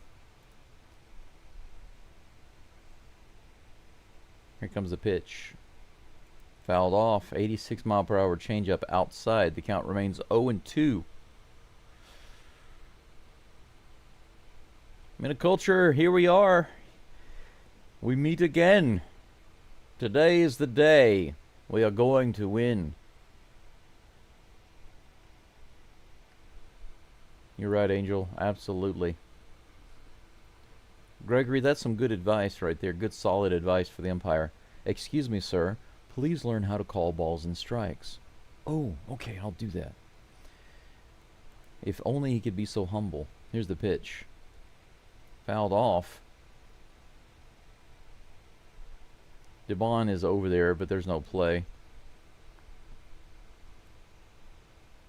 Count remains 0-2. You're right. You're right, Prodigy. Sarcastic Prodigy says the guy on first base already did steal thanks to the umpire. So if he takes second, he'll have 2 steals. 1 assisted steal, and 1 on his own. Hunter Brown throws over to first base. The crowd is booing, but they should be quiet. They should be quiet because he shouldn't even be on first base, so be ye quiet. 0-2 count. Here's the toss to Keith. Another K. Fouls it off again on the changeup.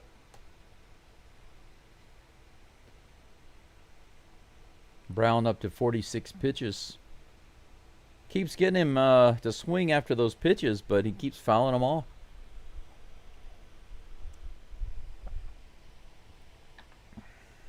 Let's see if he can figure it out right here. 0-2 pitch. Swing and a miss finally. The knuckle curve. Big knuckle curve dropped right in there. Swing and a complete miss. That's 4 strikeouts for Hunter Brown. The first out of the inning should have been the 5th strikeout and the second out of the inning, but whatever.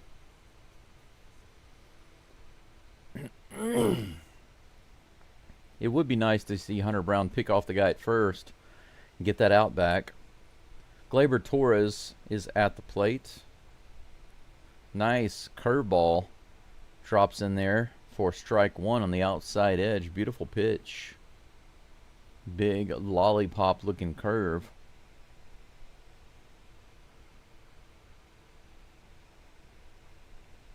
Here comes 0-1. No, Hunter Brown goes over to first base instead. He gets back.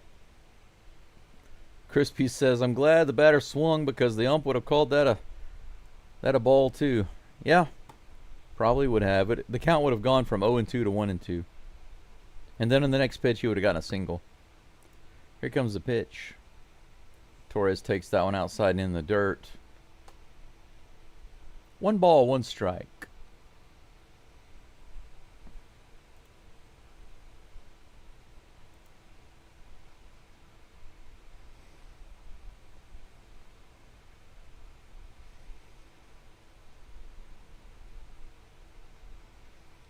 Here comes a 1-1 pitch.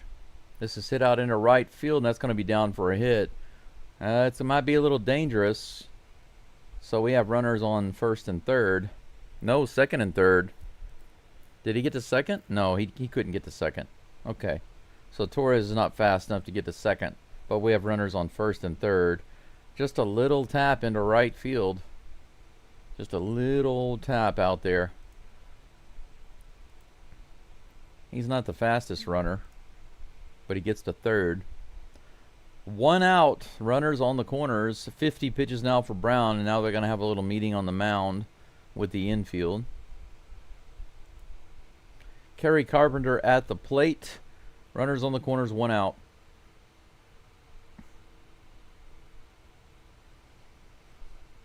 It could be worse if Angel Hernandez had not retired and was the umpire tonight.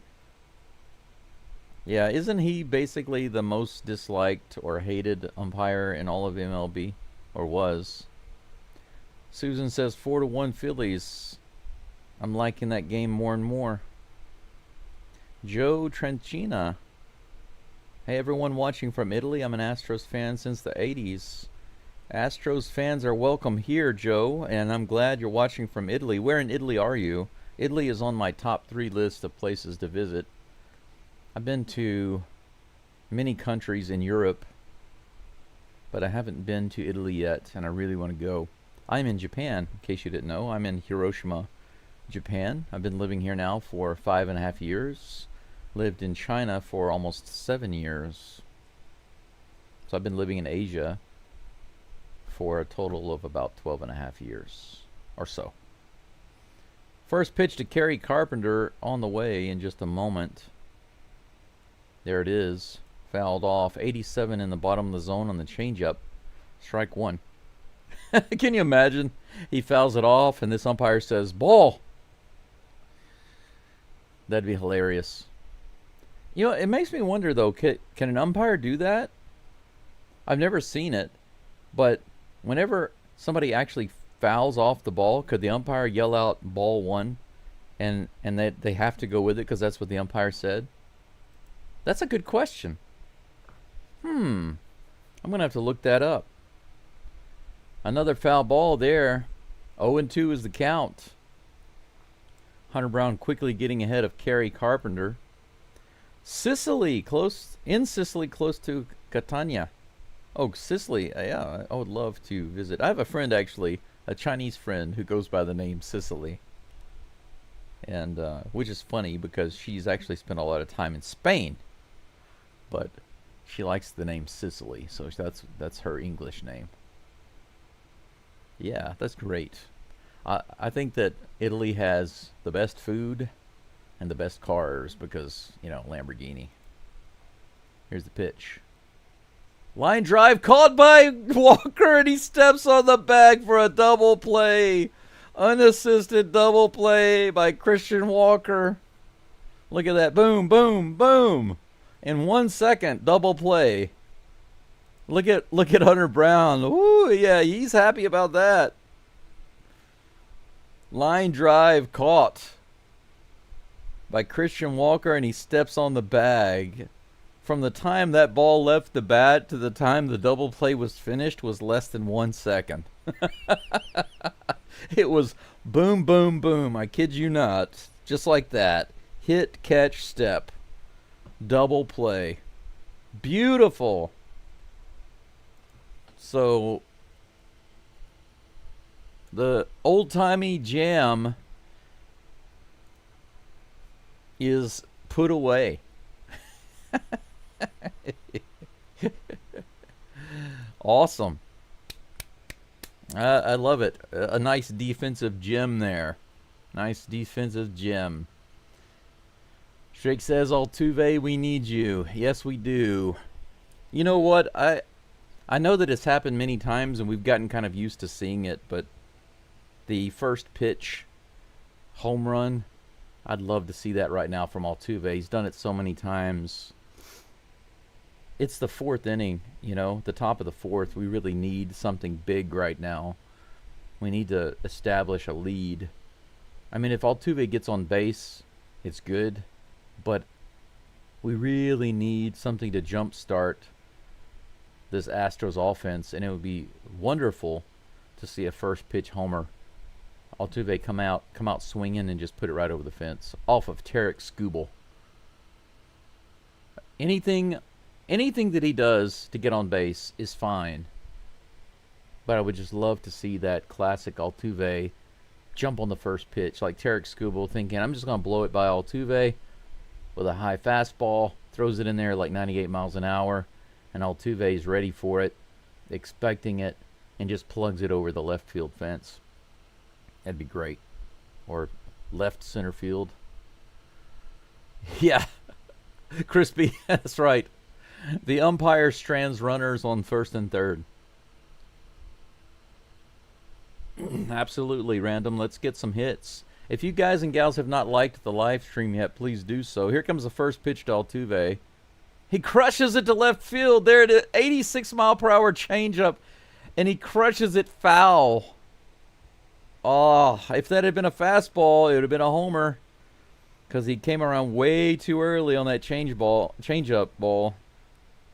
88-mile-per-hour changeup. He swings and misses. Man, Altuve's coming out attacking.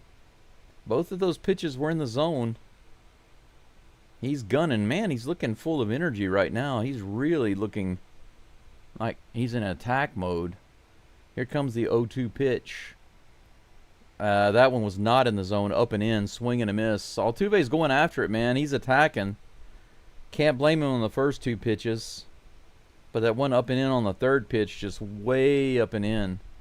Should have just let that go. But kudos to Altuve. He's not standing there taking strikes. Man, that first pitch was launched, though. Christian Walker back at the plate. Speaking of launching the ball. Low in the zone, strike one. Christian Walker had a fly out earlier that could have been a homer to center field. It was about 417 feet. It was robbed. He hits this one, but he immediately curses. It's caught easily in shallow left center field, and that's 2 down. 55 pitches now for Skubal. Top of the fourth, nobody on, 2 outs. Yainer Diaz comes to the plate with 1 strikeout. Diaz also crushed one to right field, opposite field, but it was less than 10 feet away from the foul pole. Here's the pitch. 97 at the bottom of the zone, but called a ball. That's one area that this umpire has been so inconsistent with, because sometimes he calls it a strike, sometimes he doesn't. Here comes the pitch. Line drive single to the right side. The opposite field king continues his reign. Line drive right through between the first and second baseman. We have a runner on first. Astros' second hit of the game. Ramon Urias comes to the plate. Still in the game. They haven't taken him out. He seems to have worked out his little bit of a muscle discomfort. Here comes the first pitch. In the dirt. Ball 1. Well, Shake, you said let's just get on base. The rest will happen. Well, the Astros have gotten on base a lot in many games, and then nothing happened. I just want them to drive in runs. However they do it, just drive in runs. Here comes the 1-0 pitch. Urias goes opposite field. It's going to go all the way out to the wall. This is going to be extra bases. Diaz is booking around third. Are they going to wave him in? Here comes the throw home. Is he going to get there? Yes, he is. Is he? They call him out at home plate. Dubon is pointing and saying that they need to review it.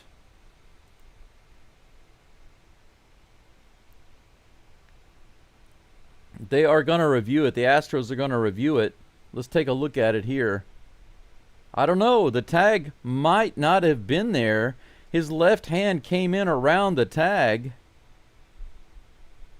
That looks like he's safe. The tag did not get him. Take a look at this. So the glove goes towards the body, but his hand goes in between to touch the plate. So it looks like Yainer is able to go in there and touch the plate without getting tagged.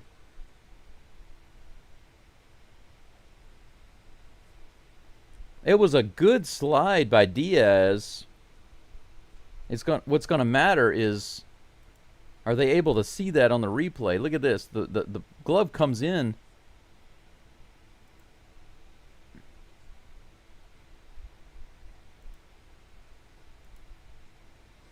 It looks like Diaz got his hand and his arm around the tag and on the plate. But are they going to overturn that because the umpire called him out? It's a coin toss, Jay.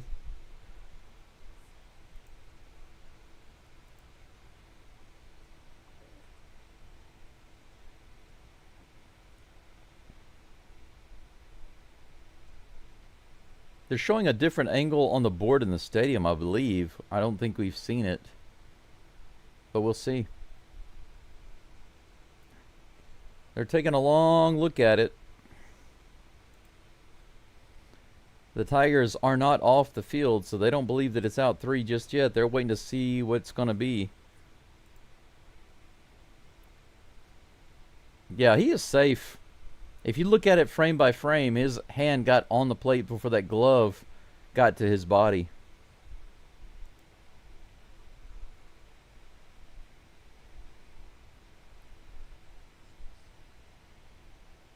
He's safe. He's safe. That's the one they were showing in the park. They will overturn it. They must. According to this one, he's safe.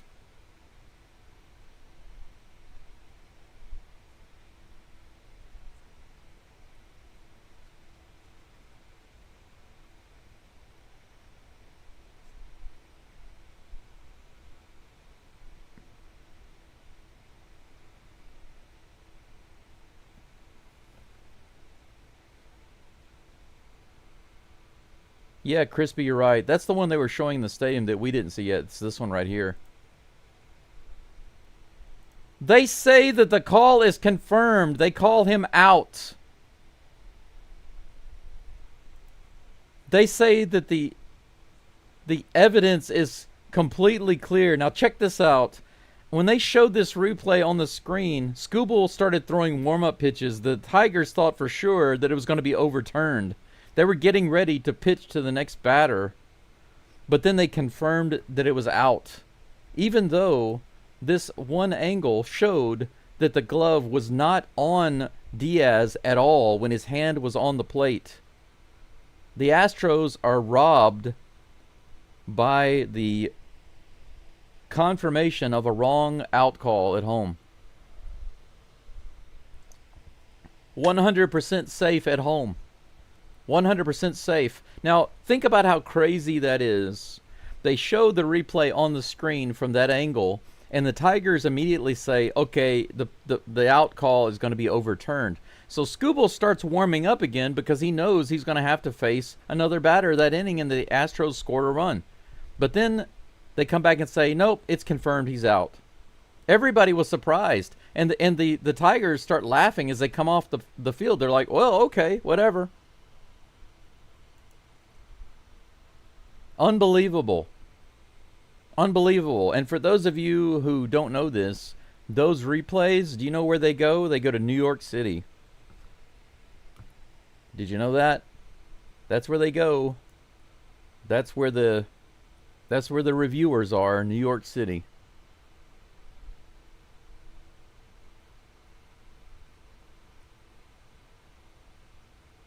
Well, J. Paul, you weren't right. You said it was. Now you said they won't overturn it, but you were looking at the first couple of original replays. Based on those, they wouldn't overturn it because those did not clearly show that he was safe. But that last angle showed that he clearly was safe, and so it should have been overturned. It absolutely should have been overturned. It was clear that he was safe.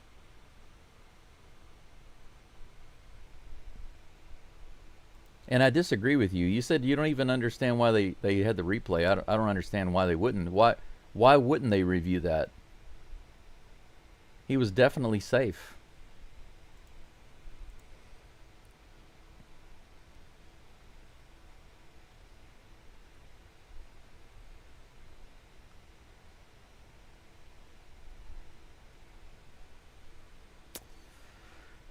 Well, first pitch to Riley Green is a ball. Here comes a 1-0 pitch. High and outside, ball 2. You must challenge that call. If Espada had not challenged that call, he'd be a terrible manager. 2-0 pitch in the dirt. 3-0. 3 straight pitches out of the zone for Hunter Brown to Riley Green. Tuck fat. That's right, sarcastic prodigy. That is right. Here comes the 3-0 pitch. Right in the bottom of the zone. Called ball 4. Wow, Riley Green thought that was a strike. Again, look at that. He stood there. He literally stood there and thought that was strike 1. And then realized the umpire wasn't going to call it a strike. Look at this. Oh, no, they're showing this again.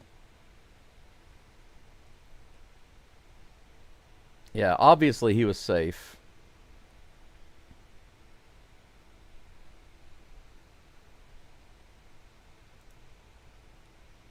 Line drive, short hop, taken by Urias. He fires the first. Another unassisted double play. Back-to-back unassisted double plays for the Astros. A soft liner up the middle. One bounce. He pitches it over to first base to complete the double play. Very nice. The base runner is eliminated. 2 away. Winsil Perez at the plate. Just like that. Torkelson put away quickly. High and outside, 96 miles an hour, ball 1. 3 hits for the Astros, 4 for the Tigers. No runs on the board right now. And nobody on base here in the top of the 5th. Here comes the pitch. Right in there. 82-mile-per-hour knuckle curve, 1-1. Now, if it makes you guys and gals feel any better, the Astros have come the closest to scoring. They had a guy literally with his hand on the plate, and it had to be overturned. It had to be confirmed and shut out by the umpires. That pitch is outside and low. 2 balls and 1 strike. The umpire is definitely calling like garbage, Charles. You're right. Clearly doesn't like the Astros. Go Astros. Indeed. Here comes the 2-1 pitch. Grounded to the right side. Urias grabs it, lobs it over to Walker, and that's out number 3. Good. Hunter Brown is at 59 pitches. Maybe a little bit more than that. I think that's not updated. I think he's in the 60s. Let me see.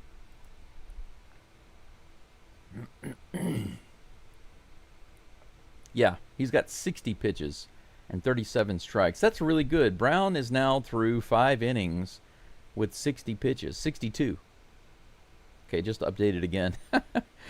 These numbers on the MLB site, they just don't update fast enough. 62 pitches for Hunter Brown. 38 of those are strikes. He's doing really well as of right now. Through 5 innings. That's good. With this pitch count, Hunter Brown could go through 2 more innings. I'm sorry, we're going into the top of the 5th. My bad. We're done with the bottom of the 4th. But Hunter Brown could go through a couple more innings. We could see him finish 6th today. Wouldn't it be amazing if he went 7 innings and didn't give up anything? How amazing would that be? This is very much a Cy Young matchup right now. The battle of the cattle, you could say. 4 strikeouts for Brown today. 4 strikeouts for Skubal. Pitch count is almost identical. But after the bottom of the, or rather the, well, yeah, at the end of 4, they're almost the same. Pitch count is almost the same, 59 to 62. So Skubal just has 3 less pitches.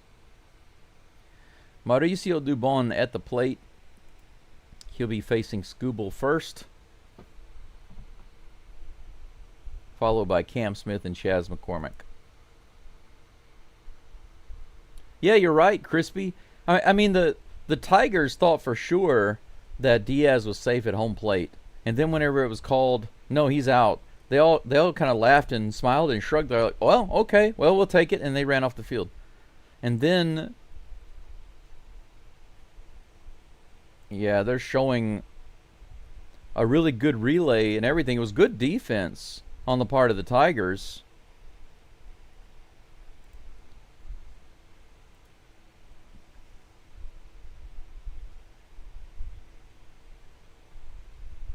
It was a great defensive play. But the review was a failure. Doobie comes to the plate, looking to do something for the Stros. Here in the top of the 5th, Scooble has to pause to tie his shoe. Could have done that before the batter got to the plate, but whatever. Yeah, we know New York's favorite to win the Cy Young. That's right, Fox. Here comes a pitch. Swing and a miss. Thanks, Jay, but I don't need the correction. I've already corrected myself. Here comes a pitch. Foul ball. 0-2 to Doobie. Crispy says, I'm curious to know if there's a stat for pitchers showing how much of their team's offense score runs for them. Hunter Brown has to have one of the worst run support from his offense. Swing and a miss. 98 mile per hour fastball above the zone. Strike 3. Doobie goes down. Cam Smith comes to the plate.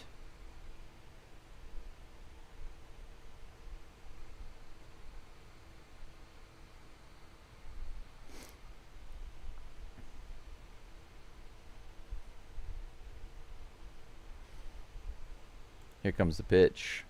First pitch to Cam is above the zone, out of the strike zone, and called a strike, of course. 0-1. The slider a good 2 or 3 inches out of the zone.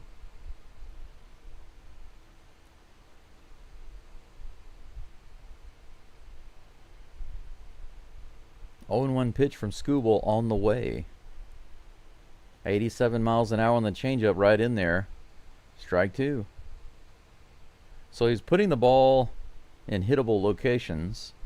We just need people swinging at those pitches. Here comes the 0-2. And the dirt low and outside. At least he didn't swing at that one.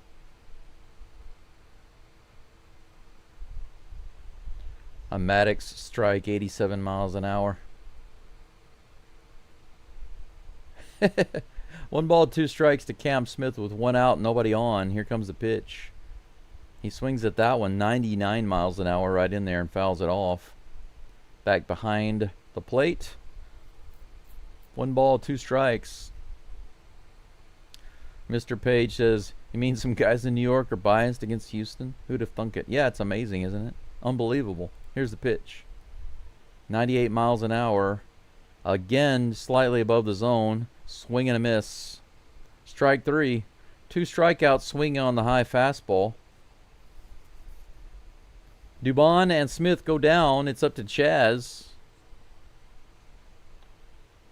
He had a very pro at-bat and a walk his last time up. Let's see what kind of pro at-bat he can have this time.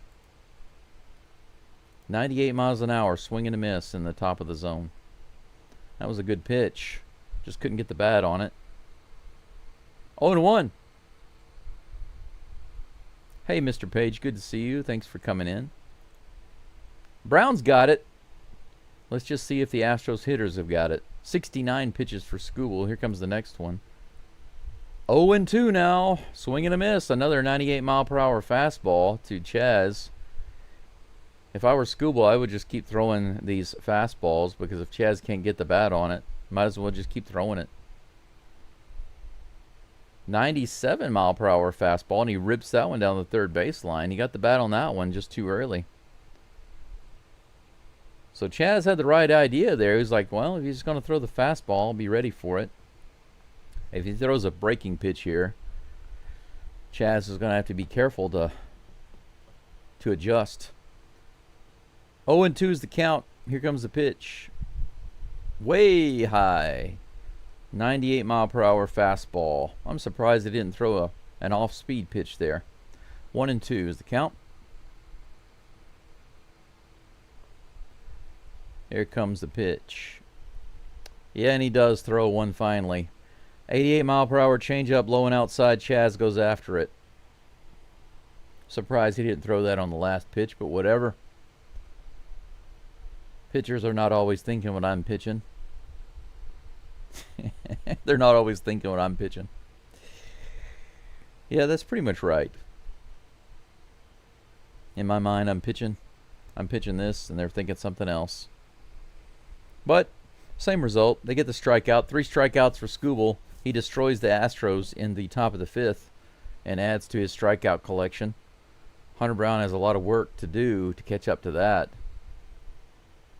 in the bottom of the fifth. 7 strikeouts now for Skubal. And 2 walks, 3 hits. Hunter Brown with only 4 strikeouts. He's going to need 3 this inning to catch up. 4 hits and 2 walks. So right now it's Edge Skubal.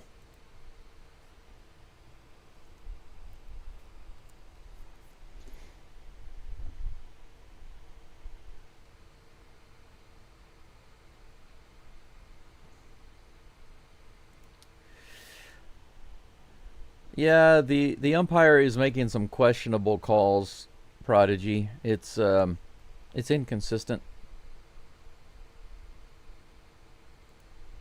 Yeah, they're calling Maddox strikes. That's right.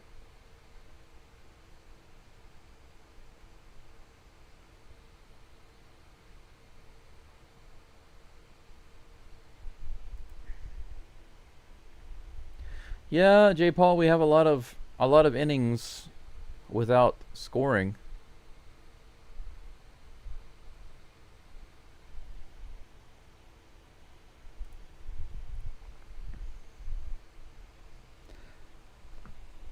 But on paper, this game here is going the way that it should go.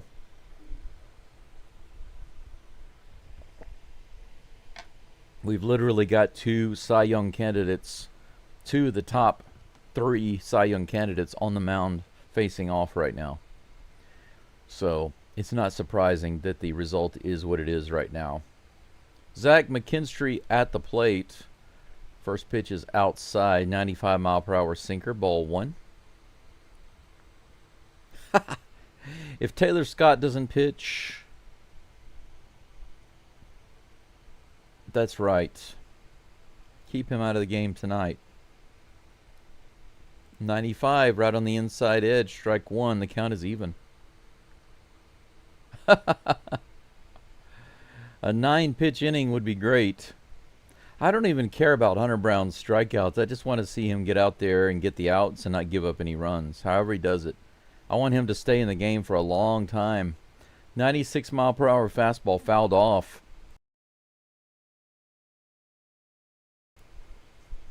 I want him to have a nice, smooth cruise game.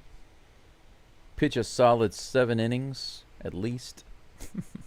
Am I asking for too much? Here comes a 1-2 pitch to McKinstry. High and outside, 2-2.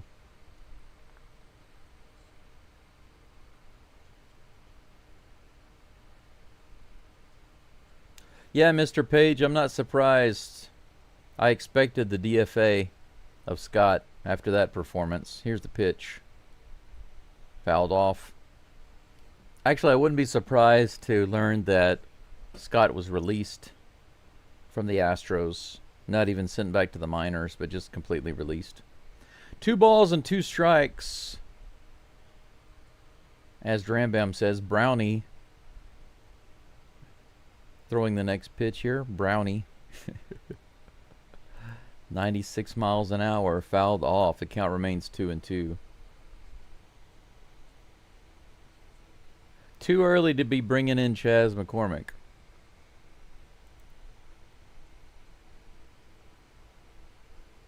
We need to give Chaz his arm a rest. We don't want to mess up our closers. 84 miles an hour on the knuckle curve, fouled off again. The count remains 2-2.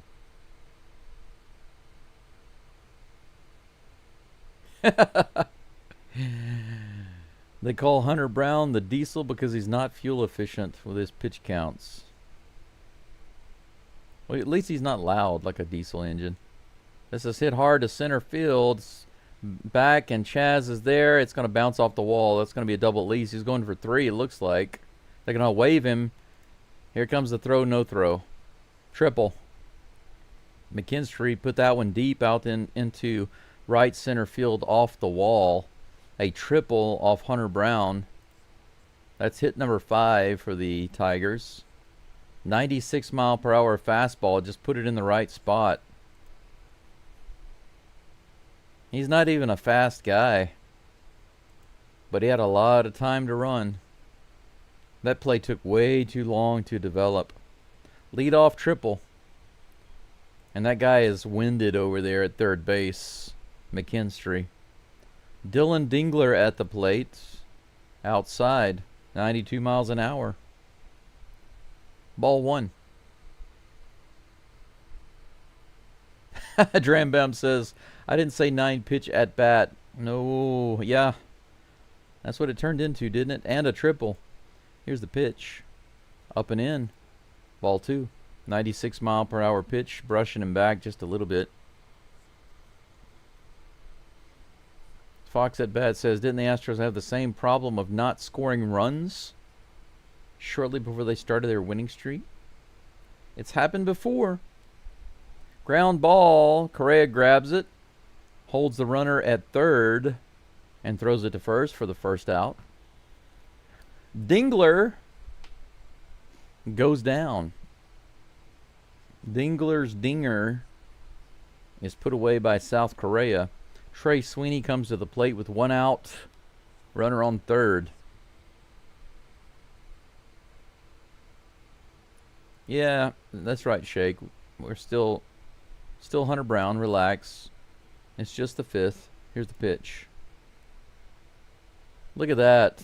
Now, that was nice. 97 above the zone. Completely above the zone, but called a strike. It's nice to see that the Astros can get that call to go their way sometimes. He's still panting over there at third base. Look at him. How can a guy like that get a triple? It's unbelievable. Here's the 0-1 pitch. On the inside, strike two. Good pitch.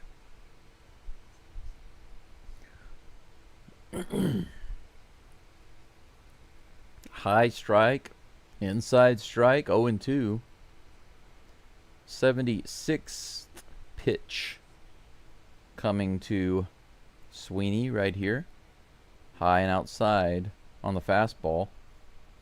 Ball one. 1-2. How many folks do we have following right now? About 119. That's awesome.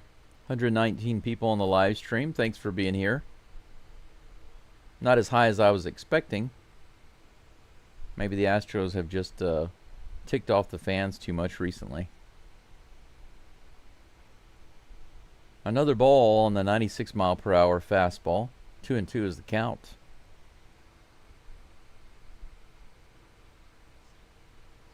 $63 likes. That's pretty low. That's actually really low. Right now, barely got 50% likes on the live stream. I'd really appreciate it if you took the time to like the live stream, if you have not already. Thank you in advance for doing that. Way outside, so after getting 2 strikes, Hunter Brown has thrown 3 out of the zone. That one way outside. Full count to Trey Sweeney.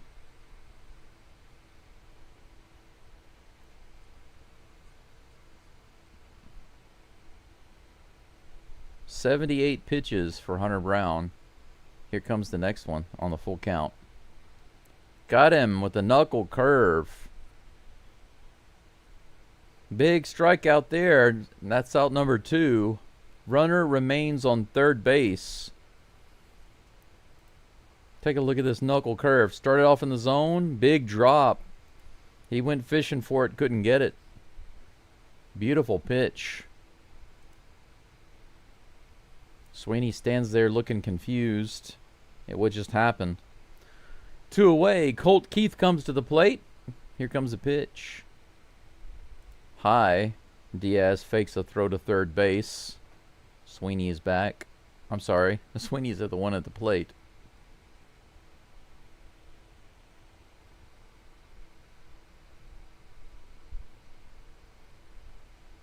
Here comes the pitch. Tapped foul. 1 ball, 1 strike. Perez is on third base. No, McKinstry on third base. My bad.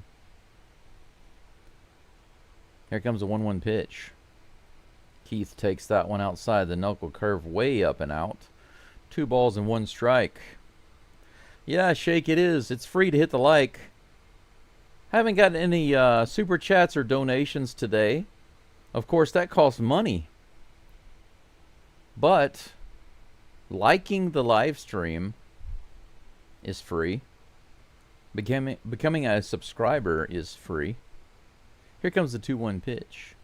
Fouled. No, that. Oh yeah, that is fouled off. I was right. Okay. Fouled off down the third base side. The count is 2-2 to Keith.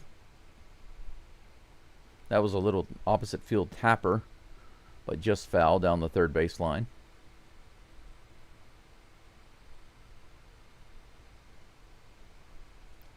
Listening to the Astros commentators sometimes throws me off because what I say and what they say are different. Here's a pitch. 98 outside, full count. The 98 mile per hour fastball missing the strike zone by several inches.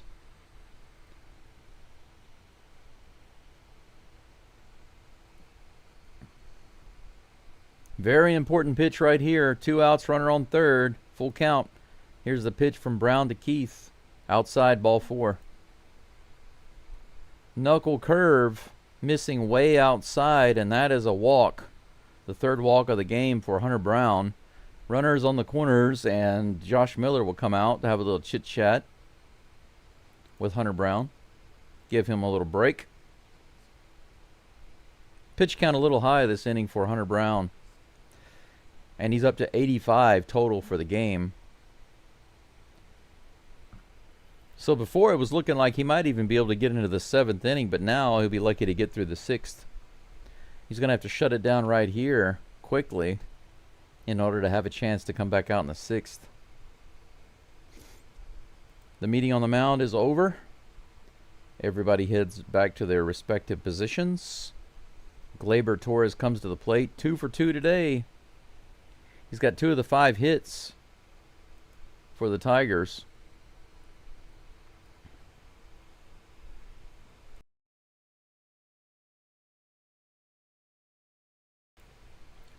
Mr. Page, that's unbelievable. 9 triples.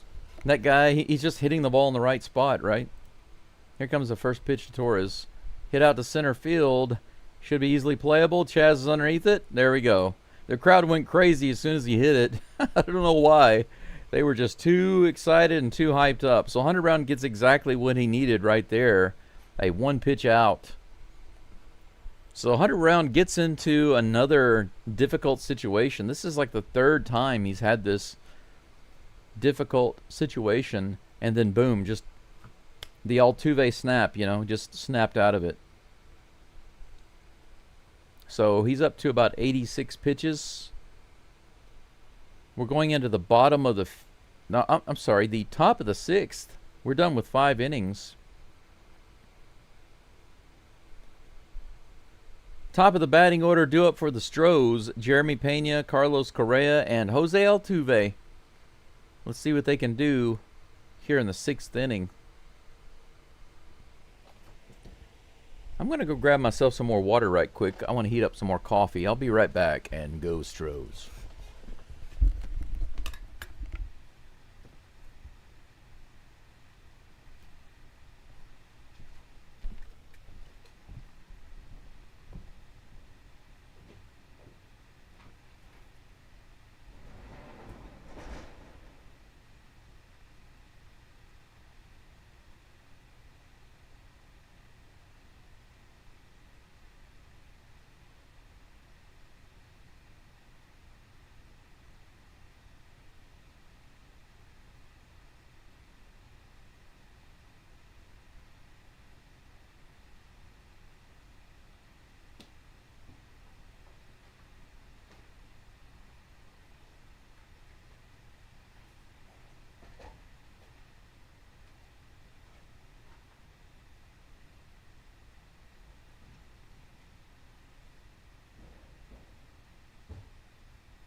Actually, some really nice weather out there today.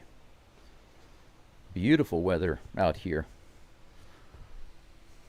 Jeremy Pena comes to the plate, everybody. Just as I come back to the computer. First pitch on the way.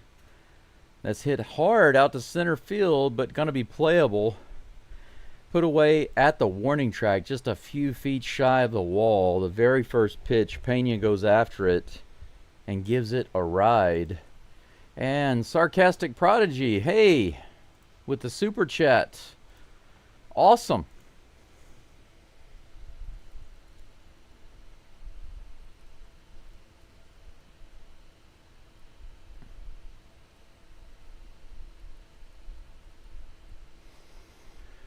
Thank you very, very much. One of my members there donating a little bit more to me to help me out. Much, much appreciated. Hopefully that $5 turns into 5 runs for the Astros. Correa now at the plate for the Astros. He takes the first pitch inside. Ball 1, 98 miles an hour. They're pitching. I say there. Skubal is pitching Correa inside a lot. That one's down, 87 miles an hour, almost in the dirt. 2 balls and no strikes. To Correa, went out, nobody on. Here comes the 2-0 pitch. 85 mile per hour changeup, swing and a miss in the bottom of the zone. 2 balls and 1 strike.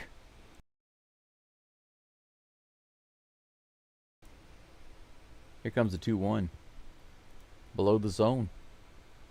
3 balls and 1 strike.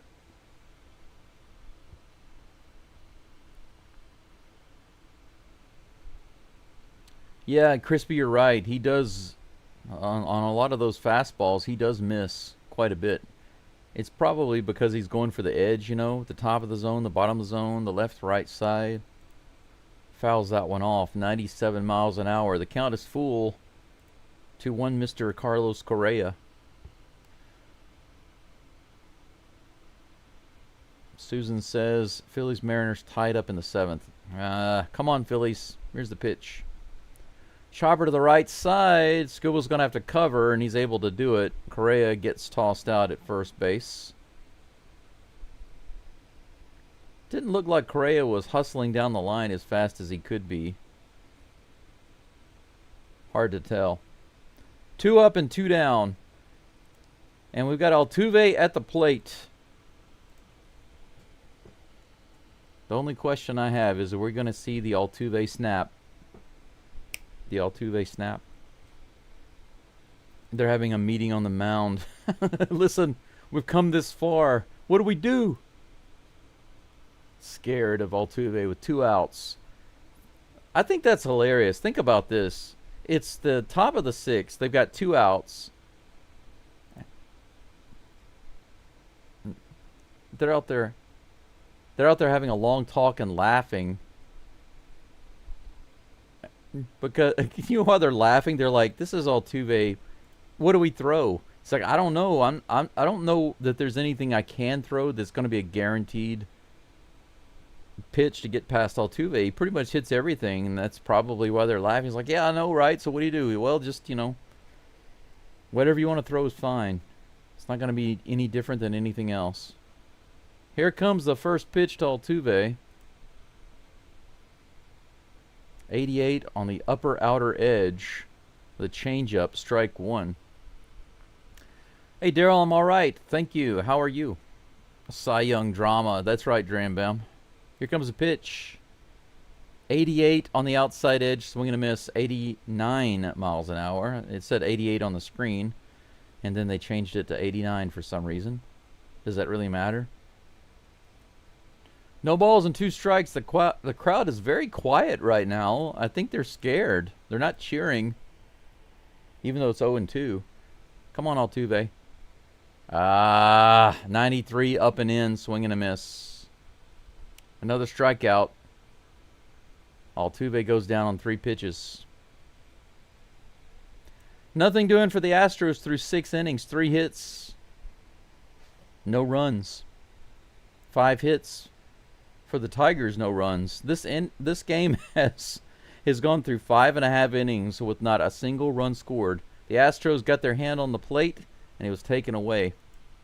Let me go get my hot water. It should be ready to go. I'll be right back, and I'm going to get to some of your comments in the live chat. Go Stros.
Hunter Brown at 86 pitches.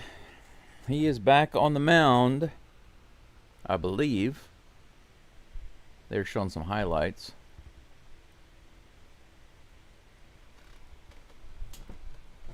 Kerry Carpenter is supposed to be the leadoff batter.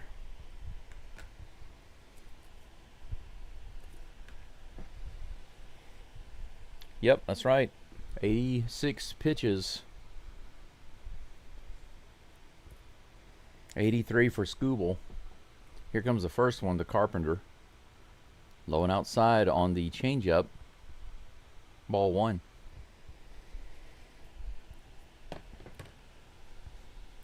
And I've got my hot water. Fresh cup of coffee. Maybe Hunter Brown will have a fresh inning here. 86 below the zone on the changeup. Swing and a foul ball. 1-1 is the count.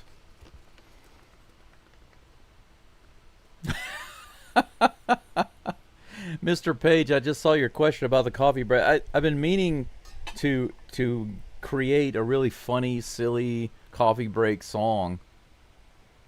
Thank you for reminding me. I forgot about it, but I promise I will get on that. There's just been so many things going on recently. 2 balls and 1 strike to Kerry Carpenter. Here comes the 90th pitch from Mr. Brown.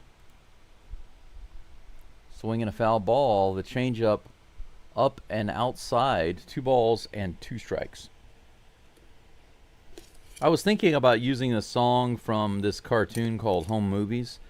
Have any of you ever seen Home Movies? It's pretty funny. But there's a song on there where he plays coffee music. It's like a coffee time music. I wake up in the morning and I grab some coffee. Put in the sugar and the cream and it tastes nice, I hope. It's a funny, cute little song, but it's not very long. This is hit high into left center field, but McCormick's underneath it. Puts it away for out number 1. 1 up and 1 down. Hunter Brown up to 91 pitches. Riley Green due up next.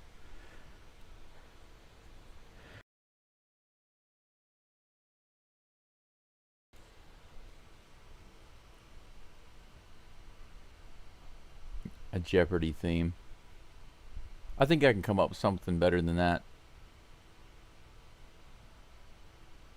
Here comes a pitch. Almost in the dirt. Change up ball 1 to Riley Green. Daryl says, I'm doing good. We're putting up goose eggs. Yeah, but the good thing is we're also giving out those goose eggs. We get one, we give it right back. Kind of reminds me of like hot potato, right? Maybe the music plays and you keep handing it back and forth until the music stops, and that's who's going to lose, whoever's holding the hot potato at the end. Right on the outside edge, strike 1. 1-1 is the count. Dram Bam says, I got to give you props for not cursing. Don't know how you do it. 95 miles an hour, up and out, fouled off. 1 ball and 2 strikes. Dram Bam, there are a couple of reasons why. I'm not going to say that I never curse, but I will say that the cursing that I do is typically not aggressive. 82 miles an hour in the bottom of the zone, fouled off. Count remains 1-2. 1 out, nobody on. Brown up to 95 pitches.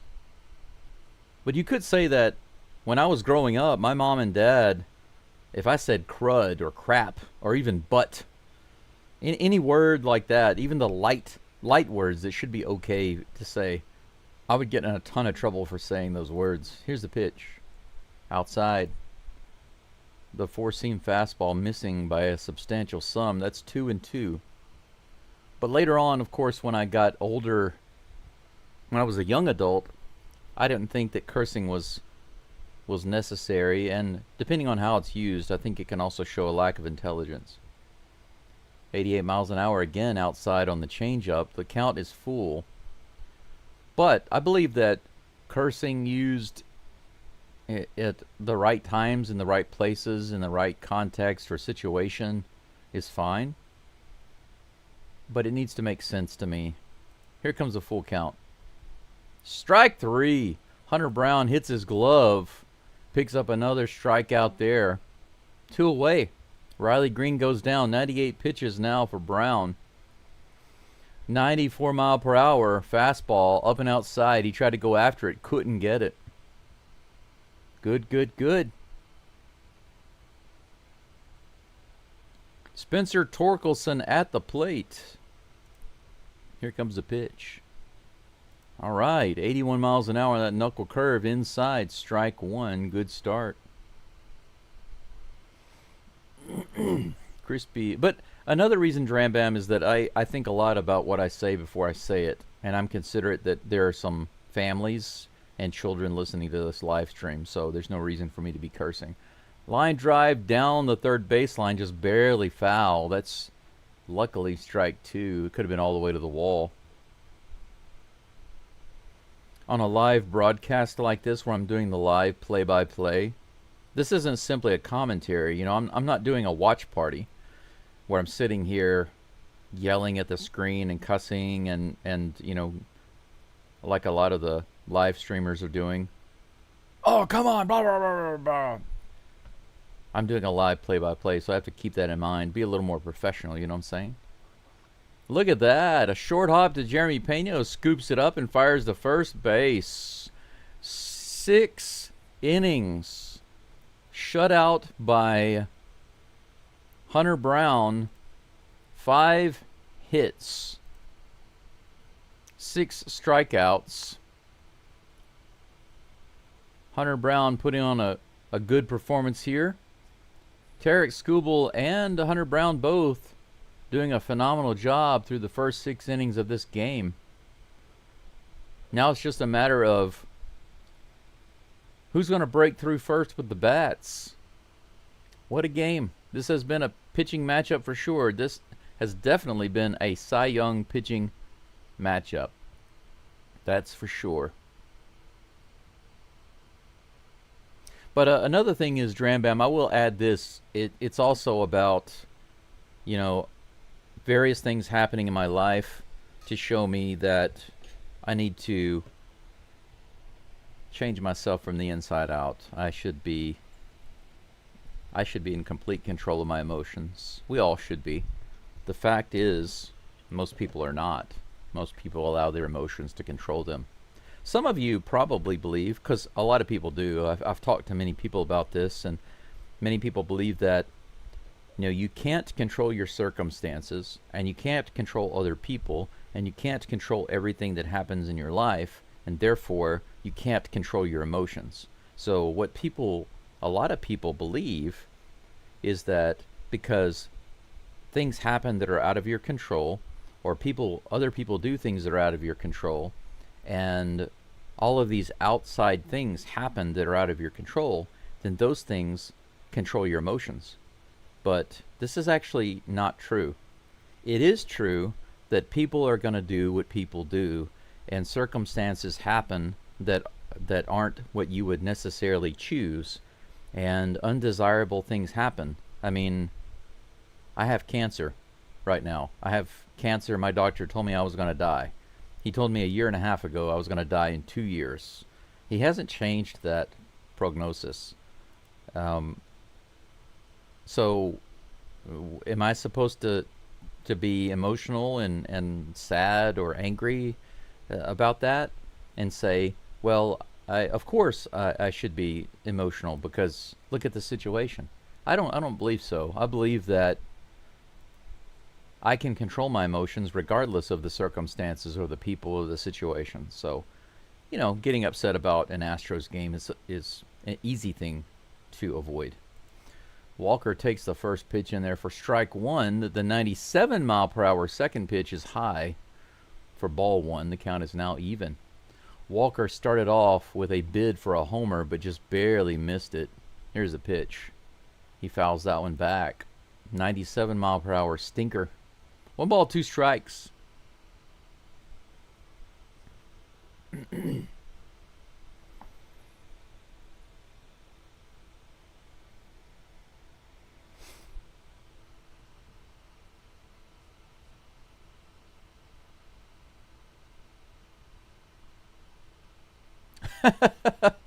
Crispy thinks Ort is in the bullpen warming up. It means we're giving up.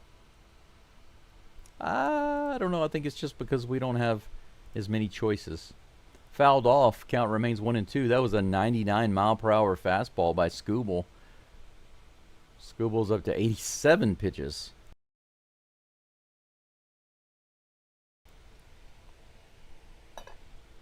Here comes the next toss. Little check swing. Did he go? They say he did. Change up 89 miles an hour. Walker gets called out for strikeout number 9. Skubal is 1 away from having 10 strikeouts against the Astros. Yeah, Mr. Page says, agreed, it should be lighthearted. Yep. That's right. I have to be quite balanced here. For everybody's sake, I should be. My sake and everyone else's, I should be balanced. Swing and a miss by Diaz on the changeup. 0-1 is the count with 1 out, nobody on here in the top of the 7th.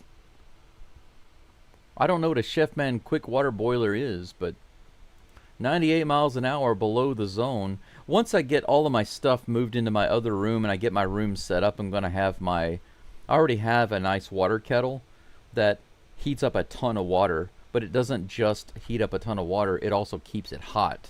So I don't have to keep going back for more and more water. Swing and a miss on the changeup again by Yiner. 1 ball, 2 strikes. But I'm not bringing any of that stuff in here because I'm trying to get everything moved out. I have to do foundation repairs under this room and under the house. So slow process getting everything moved. Here comes a 1-2 pitch to Diaz.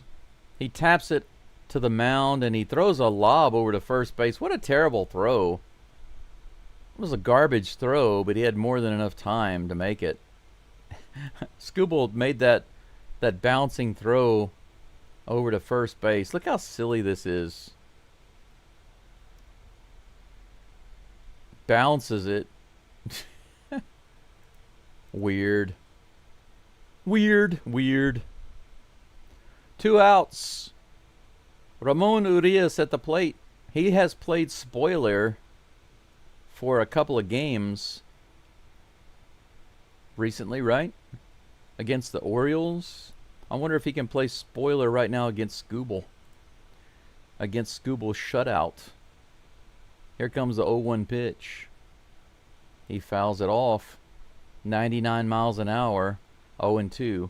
Now, by the way, for the Astros today, Urias has the hardest struck ball so far in this game.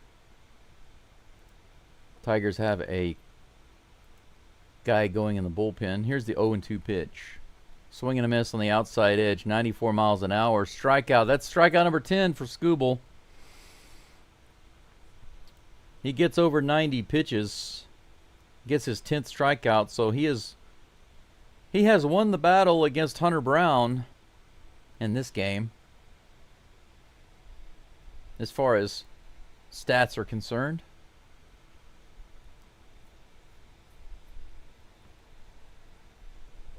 Skubal getting through 7 innings. 7 innings of shutout ball and only 3 hits against the Astros. Only 2 walks. Hunter Brown will not be back out on the mound for the 7th inning. He's at 101 pitches. There's no way they're bringing him back out. So Skubal slightly outperforms Hunter Brown in this game. Now, it doesn't really matter as it relates to the game itself, because if it's 0-0, the outcome is the same. But in the Cy Young consideration, this is the edge goes to Tarik Skubal.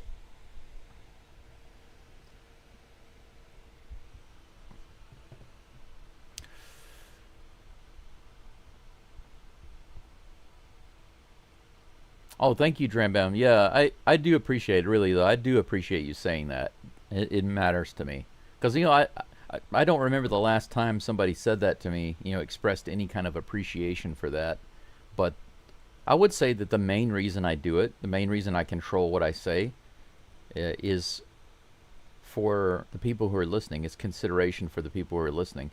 If somebody has my live stream going in their house, and the whole family is at home, like let's say it's a weekend and they just want to watch the game and listen to my live stream, or they're just listening to my live stream while the family's driving somewhere, I don't want anybody to hear something racy or offensive coming through my mouth. So it's a deliberate choice. Not that I'm a foul-mouthed guy in my regular everyday life, but I am very much aware of what I'm saying and what I'm doing, and I do give consideration to the people who are listening. Brian King is on the mound for the Astros, actually. Ort is not going to be in the game. Brian King, earlier this year, was the main 7th inning guy. He started to struggle a little bit. He's been trying to come back from that. He had a pretty good outing the other day. 0-2, quickly out to the no ball, 2-strike count to Wenceel Perez. Here comes the toss. It's high above the zone. 93-mile-per-hour fastball. I need to change the picture portrait to Brian King. There we go. The sinker misses for ball 2. The count is even. Mr. Page says, excuse my language, but the Astros' big hit abilities have been horse-pucky lately. Horse-pucky. Chaz McCormick comes in on that soft fly ball to center field and grabs it. Perez goes down. One down. Zach McKinstry due up in just a moment.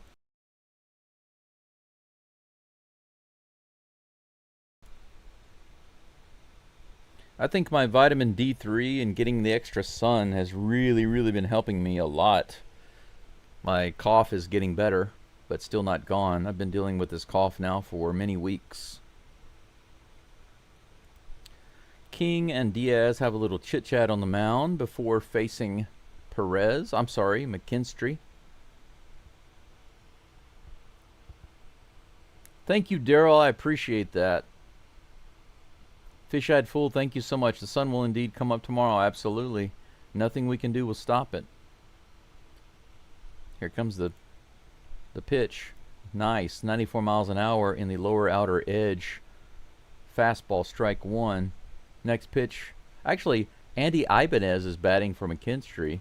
Here's the pitch. High and outside. 1 ball, 1 strike.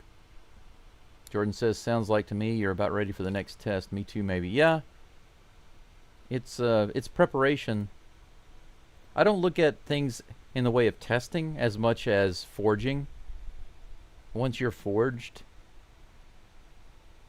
If you're broken, it's because you have to be reforged and retooled. And once you're reforged and retooled, then you can handle more. Here comes the 2-1. Right on the edge. Good pitch. Swiffer. 2 balls and 2 strikes to Ibanez. And he's not a guitar. He doesn't look like a guitar. Inside. Almost hit him on the legs. Full count. Daryl says, I'll beat the odds. And he wishes me good health. Thank you so much, Daryl. I appreciate that. Same to you. Here's a pitch. Grounded to the third base side. Correa has it. And he sends a flight from South Korea all the way over to Walker for out number 2. 2 up and 2 down for Brian King. Fly out and a ground out. Next batter is Dylan Dingler if there is no pinch hitter.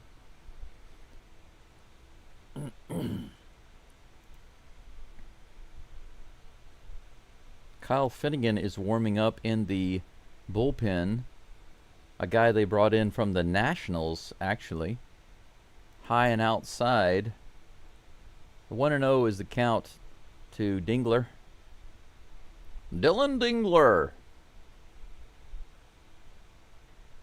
Here is the pitch.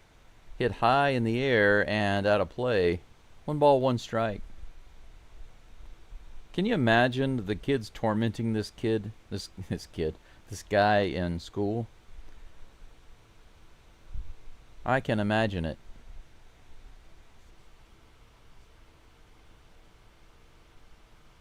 Mr. Page, thank you very much.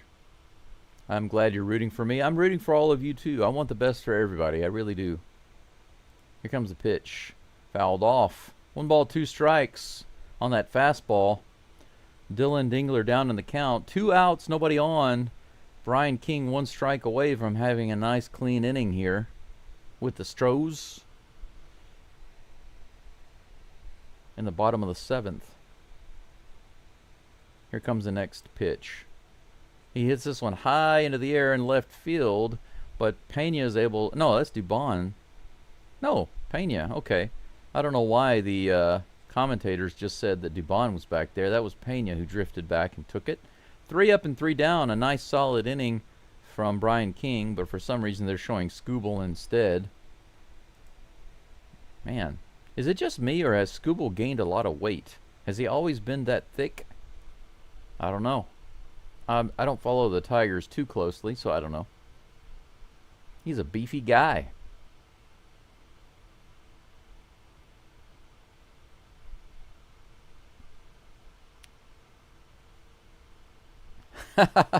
Yeah, well, Crispy, you know, it's difficult because look who the Astros are facing, you know. You're right. Crispy says that it's too bad that Brown's performance of only giving up 0 runs isn't good enough. Well, right now it's not enough because the Astros, you know, haven't scored. But at the same time, you got to look at who they're facing. Skubal is a top-tier Cy Young candidate, right? It's been a pitcher's duel. I was hoping that it wouldn't be. I was hoping that the Astros would find a way to light Skubal up. But actually, if you look at the statistics, show that this game was going to be a pitcher's duel. And that's exactly what it's been. 5 hits for the Tigers, 3 hits for the Astros. Not a single run on the board through 6.5 innings. 7 innings.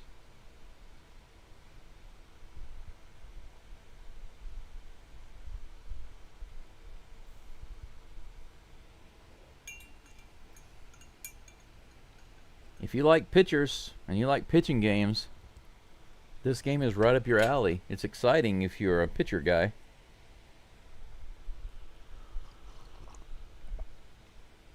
Kudos to Tarek Skubal for going 7 innings and only giving up 3 hits. Skubal's now out of the game. Kyle Finnegan is in. Finnegan is a 3.66 ERA guy from the Guardians. He was just recently, I'm sorry, not from the Guardians, from the Nationals, the Washington Nationals. I always get those two mixed up. I wish they would change their name back to the Indians, the Guardians, you know what I'm saying? Kyle Finnegan. Let me change his name on the screen.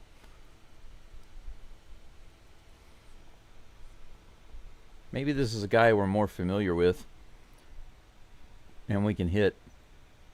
Dubon is out. Taylor Trammell. No, Sanchez is in. Too small on my screen. First pitch is in the bottom of the zone for strike one.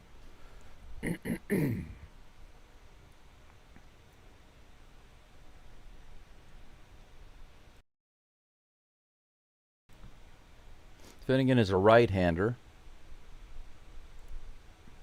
Here comes the next pitch. Low and in the dirt. 1 ball, 1 strike to Jesus Sanchez, who's got the big old smile on his face. Who loves baseball more than Sanchez? I know of no one. Here comes the 1-1 pitch from Finnegan. 97 low and inside, strike 2. 1-2. Phillies 6-4 over the Mariners in the 8th. That's good news, Susan. Thank you.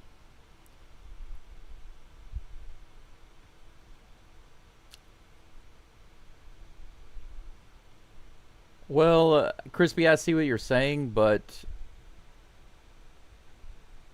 the fact of the matter is, look at the score and look at the strikeouts and look at the hits. Skubal did outperform Brown. That's just a fact. Fouled at the plate on that fastball, 97 miles an hour. I see what you're saying. You're saying that the umps gave Skubal the outperformance. And you said, who knows how many more runs we could have gotten that inning. Well, if the entire game is any indicator, then probably 0. We can't make any assumptions. Here's the 1-2 pitch. Sanchez goes down the left side, almost fair, almost a big opposite field hit there. He's laughing about it. He just barely missed it. Very, very close. Count remains 1-2. I see what you're saying, but I don't agree, because even though I firmly believe that call was missed, overall the performance is still better.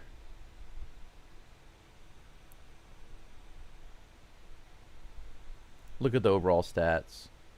Fouled off again down the left side. Man, that was home run distance. Opposite field. Count remains 1-2.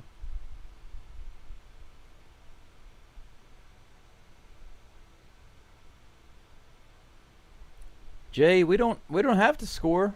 We don't have to score for the rest of the week, but we should. Fouled off, 97 miles an hour, just above the zone. He looks excited.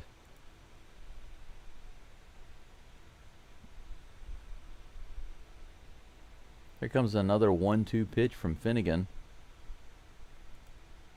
Outside, good take on the splitter. 2 balls and 2 strikes. Nice, Daryl. King's number is 74. Same year you were born. That's the year my brother was born. Here comes the 2-2 pitch. Ground ball to the second baseman, who fires over to first to get the out. Nice battle by Sanchez. He forces Finnegan to throw 9 pitches, but it turns into an out. 1 away. Cam Smith is due up.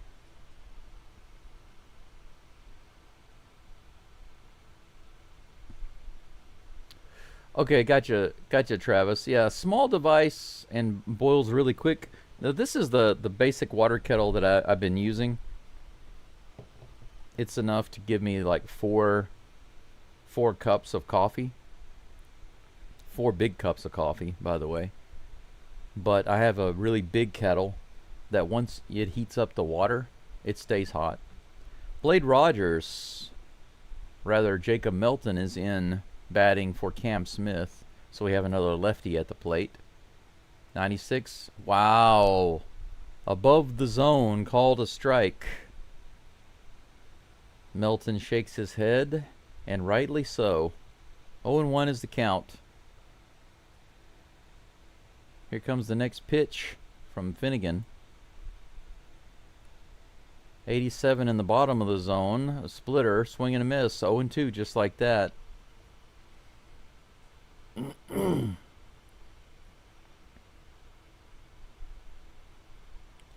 When I was using my other water kettle before, I would basically have hot water all day long, because once you fill it up and you heat it up, it keeps it hot. And then, you know, like you said, you can use it for pasta and other things. Tea, coffee, whatever. It's got a pump on top, like a button on top. Here's the pitch. That's tapped down the first baseline foul. Count remains 0-2. Very handy.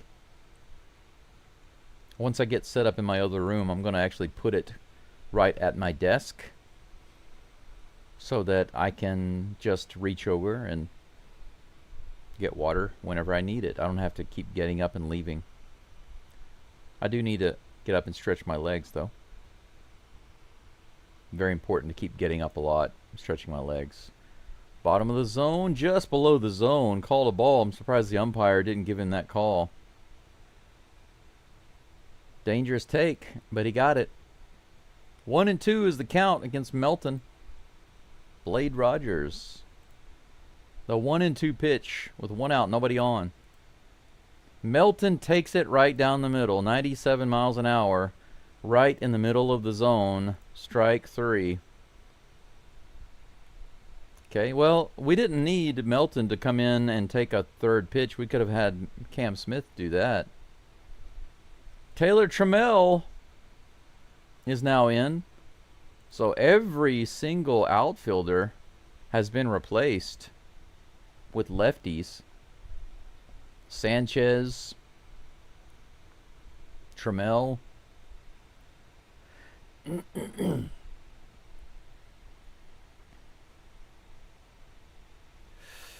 Yeah, and Melton. But now the Tram is at the plate. First pitch on the way. Swing and a miss on the inside, low and in. 89 mile per hour splitter. 0-1.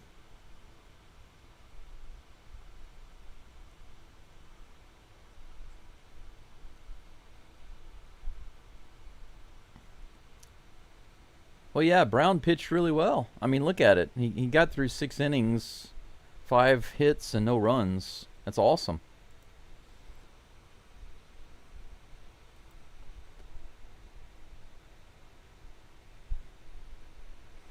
Here comes the 0-1 pitch from Finnegan. Come on, Tram. He hits this one out into right. Is it going to get down? No. He's able to catch it. Right fielder slides in and grabs it. Trammell with a nice solid line drive, but it carried just a little too far.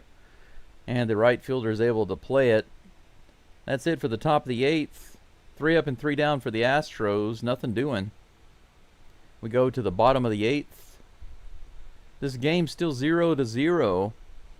Are we going to go to extra innings with a tie game at 0? I don't remember the last time I saw that. We might see it today. Who knows? Mr. Page, I'm the same as you, 1975.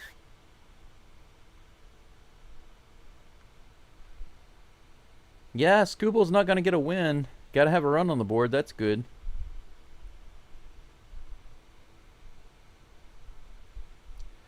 Don't worry about it, Crispy. It doesn't matter. We're in first place. So, I mean, you said that we can't score off of anyone. Well, if we can't score off of anyone, how are we in first place? Recently, we've had some really bad games. But to say that we can't score off anyone makes it sound like a universal truth from the beginning of the season, and that's not true. We have scored overall an average amount of runs. And of course, that's not stellar. But when your pitching is good, and I don't mean great, but just good pitching, if your hitting is just league average, you can still have a winning record. And that's basically what the Astros have managed to do despite all of the injuries and setbacks. So I have no reason to complain about where we're at. I mean, I think about the struggle of last year. Last year was difficult. I don't consider this year too difficult to watch. even with the recent implosions. The Astros getting destroyed this last week. But honestly, I don't care. And the reason I don't care is because I've been watching baseball for decades. And I've seen a lot worse. And I've seen teams that are awesome get destroyed and then come out of it. And actually getting destroyed can really hurt. It can put you in a big funk, and it takes a while to dig out of it.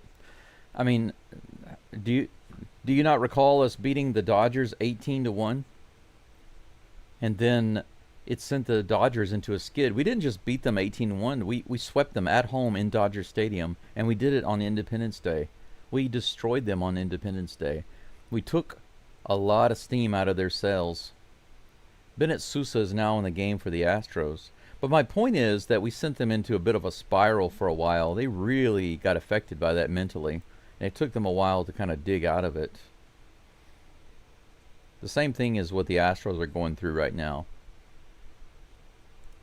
I'm gonna give them a break.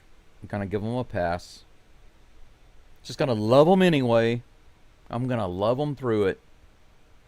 Like a teenager, dealing with their emotions, going through multiple breakups, not understanding what real love is. I'm just gonna love them through it. First pitch is in there for a strike. Sousa facing Javier Baez, a pinch hitter. Here's the next toss. Swing and a miss. Good toss. Slider dropping below the zone. 0-2 just like that. Baez in for Sweeney.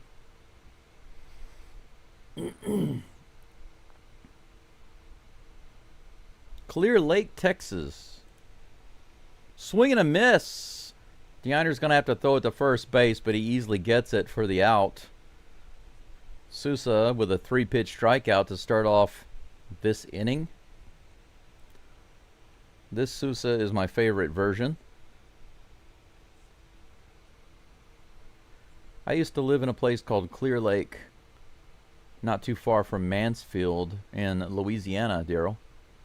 And it was just a swamp out there. I always thought it was hilarious because they called it Clear Lake, but it was just swamps. There was nothing clear about it. It was full of snakes and alligators. I kid you not. The murkiest, dangerous looking area that you can possibly imagine. They called it Clear Lake. I mean, really, I still don't understand. As a kid, I didn't understand that, and I still don't understand. I'm going to have to go back and try to figure out who named it that and why. First pitch to Jahmai Jones is in the dirt for ball 1. The slider missing. Jones looks like he is also pinch hitting for Colt Keith. Here comes the pitch.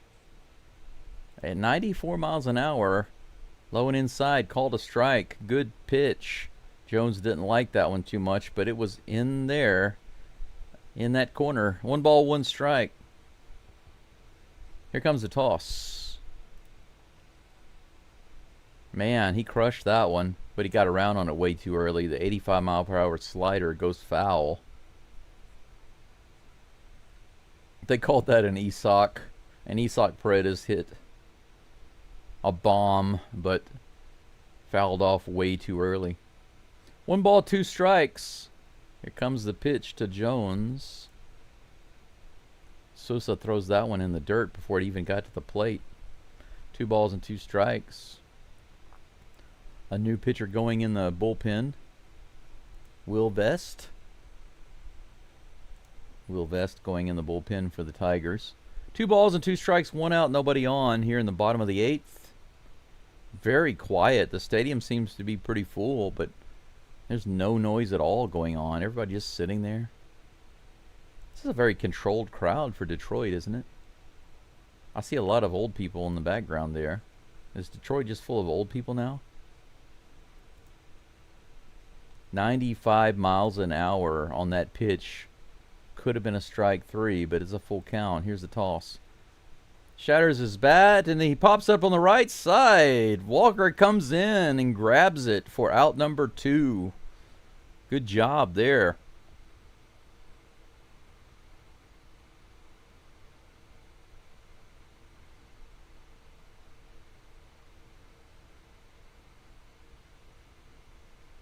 2 up and 2 down. Gleyber Torres comes to the plate to face Bennett Sousa.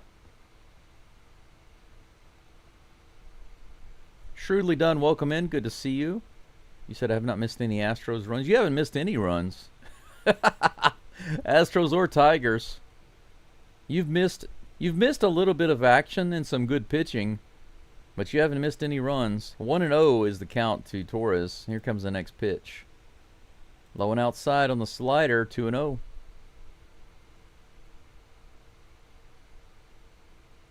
Drambam says he's gained weight. Okay, I thought so, but I wasn't sure. But I felt like he did look thicker than the last time I saw him. Here's the 2-0 pitch. Right in there. 85-mile-per-hour slider on the outside edge. 2 balls, 1 strike. Shrewdly says ups and downs of the season. Lineup will be short on Thump until Alvarez gets back and Walker figures it out. Swing and a miss. 2 balls and 2 strikes. Nice slider. And you're right, Shrewdly. We are missing Paredes, but you know what? Getting Alvarez back doesn't just add a bat, a left-handed bat, a good bat, and a left-handed bat. Here's the pitch. Outside, full count. It also creates more opportunities for the Astros right-handed bats, because when the pitchers have to be chosen by the coaches, the starting pitchers have to be chosen based on the danger of hitters like Yordan Alvarez, then it makes it a little easier for the right-handed batters to hit the ball. So that's very important for the Astros. I think we're going to improve a lot when Yordan gets back. Strike 3! Swing and a miss in the dirt. Yainer gets it and tags him out. Couple of strikeouts for Sousa and a pop out. How about that? 3 up and 3 down, baby. Another scoreless inning. Astros relievers so far getting it done. Brian King getting it done in the 7th. Bennett Sousa getting it done in the 8th. That's what I'm talking about. We can expect to see Brian Abreu in the 9th. Speaking of the 9th, the top of the 9th is coming up. Is this when the Astros finally put some runs on the board? It's the top. Speaking of the top, it is the top of the lineup. Jeremy Pena is due up, followed by Carlos Correa and Jose Altuve. So if anybody can do it, these are the guys. Daryl says, stick out your arm there and take one for the team. Yeah, we had coaches like that when I played in school. In Little League and in high school, we had coaches like that. They're like, why are you dodging those pitches? You should lean into it. Lean into it. Stick your arm out. I did have one coach that taught us whenever a ball comes at you, you don't try to pull out of the way. You just turn your body. And the reason you turn your body is because it makes it look like you are trying to avoid it, but you're actually making yourself wider. You can actually make yourself wider by turning your back to the ball and sticking your body out there further, and it makes it easier to get hit. So it looks like you're trying to avoid it, but actually you're making your body wider. It's pretty funny. Death Before Dishonor says, Jesus saves. I wish he would. Daryl asks, how do you drink your coffee, black with cream or sugar? Well, for many, many years, I drank it with lots of creamer and sugar. Not lots of sugar, just a moderate amount of sugar. But because of my tumor on my kidney, in that situation, I have eliminated a ton of sugar from my diet, for my drinks and everything. Right now, I have 2 creamers. This is actually a huge cup. You can see it's pretty big. This is a huge cup of coffee. And sometimes I will drink it black to get the benefits of the antioxidants. And sometimes I'll put in 1 or 2 creamers. If it's the second cup of coffee, and I'm reusing the same coffee grounds, I will definitely put in some creamer because it makes it taste better. But I'm not putting... I don't remember the last time I put sugar in my coffee. The first pitch to Pena is in there. 88 mile per hour. Was that a changeup or a fastball? Was that his fastball? They didn't show it on the screen. Here's the pitch. 89 miles an hour on the slider. They say he didn't swing. Good. Maybe 2 sliders in a row. 1 ball, 1 strike. The crowd is booing. Come on, Flash.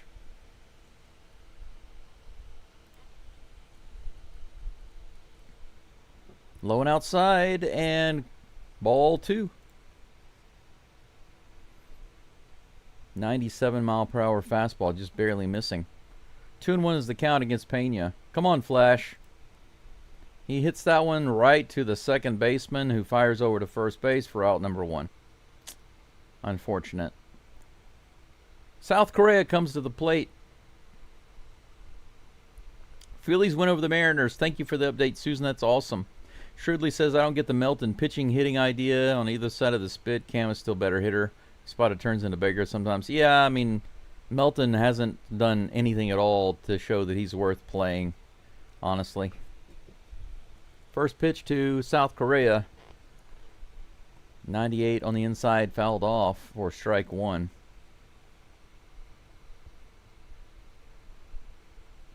I'd like to see how you do, Crispy. I'd okay that. Even in this situation right now, I'd okay you batting for Melton. Maybe you could bunt it and get on base. 98 miles an hour on the outside edge, strike 2. 0-2 is the count to Correa. Shrewdly says we've had our blowouts all year, but these close games have been our path to first all year. We're in good shape. Yeah, by the way, the close games like this, the Astros tend to win all season long, so you're right, it bodes well for us right now, actually. 1 ball, 2 strikes. I mean, our relievers are doing good so far. I'm really happy about that. King looked good. Sousa looked good. I'm very happy. Hunter Brown, of course, looked awesome. Here's the 1-2 pitch in the dirt. Whoa. 90 miles an hour on the slider. 2 balls and 2 strikes.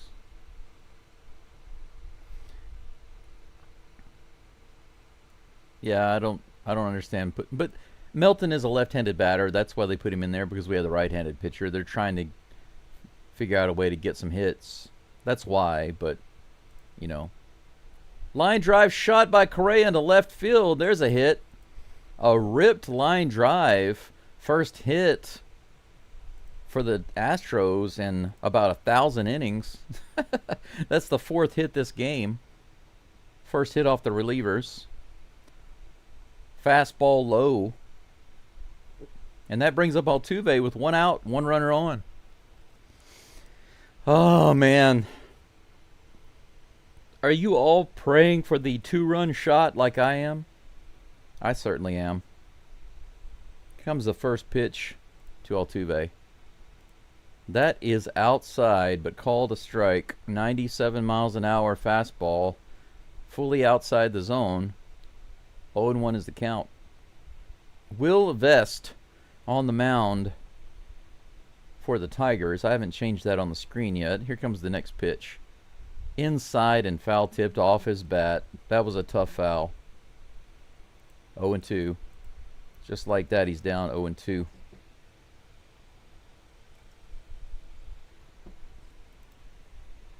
Altuve down in the count quickly again. 0-2. I think he's been down 0-2 basically every at bat this game. Here comes the pitch. He grounds this one to short. Looks like a double play easy. And it is. So Correa's hit is wasted on another double play. Altuve doesn't strike out, but he does the worst thing by grounding into the double play. The Astros get nothing through 9 innings of ball.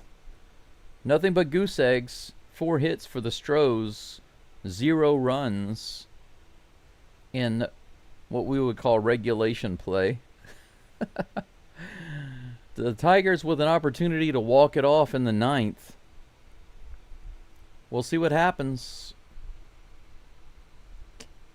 Is it going to be 0-0 extra innings? How crazy is that? What a pitch-off this has become. It's become more than just a starter versus starter game. It's become a starter versus starter, reliever versus reliever game. This is all about the pitching staff right now. Who is going to break first? The Tigers or the Astros? Right now, it favors the Tigers because they have 1 more at bat before we go into extras. But we'll see. Daryl says the Tigers had all those runs yesterday. Now today they can't buy a run. I hope not. I hope they don't get a single run this game.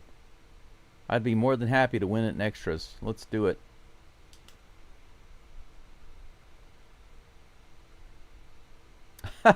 Mr. Page has the 18-1 game saved on his DVR. No matter how the season ends, I'll still watch that and smile. You know, the good thing is that I did that game also, so I can always go back and watch it. It's on my channel.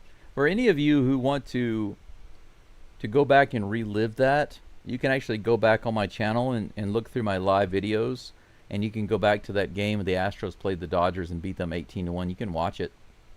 You can go back and listen in. It was a fun game, wasn't it? Good times.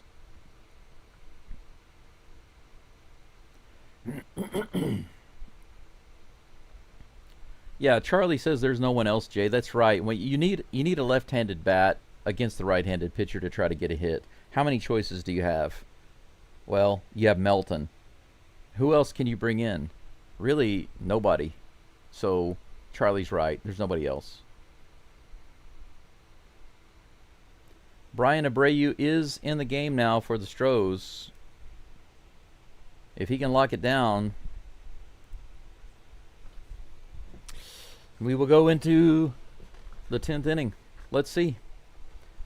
He is facing Kerry Carpenter. Here comes the first pitch. In the dirt, 96 miles an hour, ball one.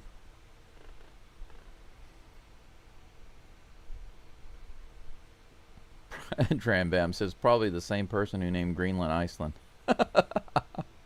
That's funny. Here comes a pitch.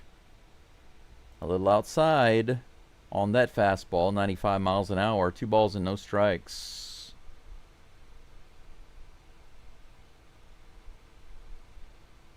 You guys, if you don't have a recording of it, like I said, you can always go and watch it on my channel. I do have the short highlights and the commentary. And it's free. You can watch it anytime you want. It's going to stay on there forever. 2 balls and no strikes to Carpenter. Here comes a pitch from Abreu.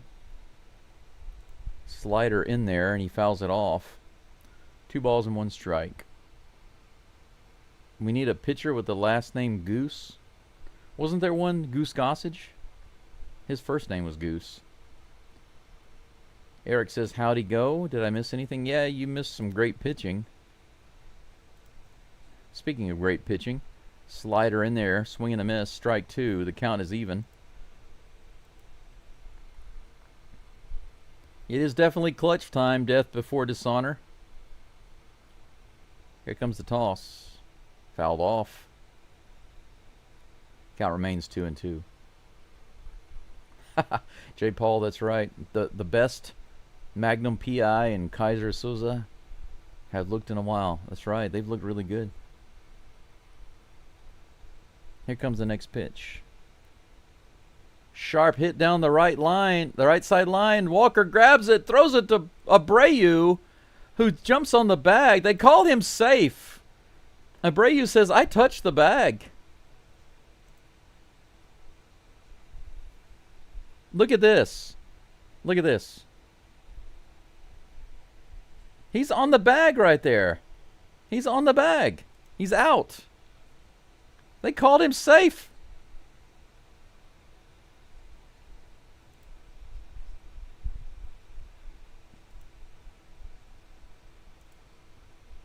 These umpires, man, they're trying to give the game to the Tigers right now. The Astros don't have a challenge, but they can ask.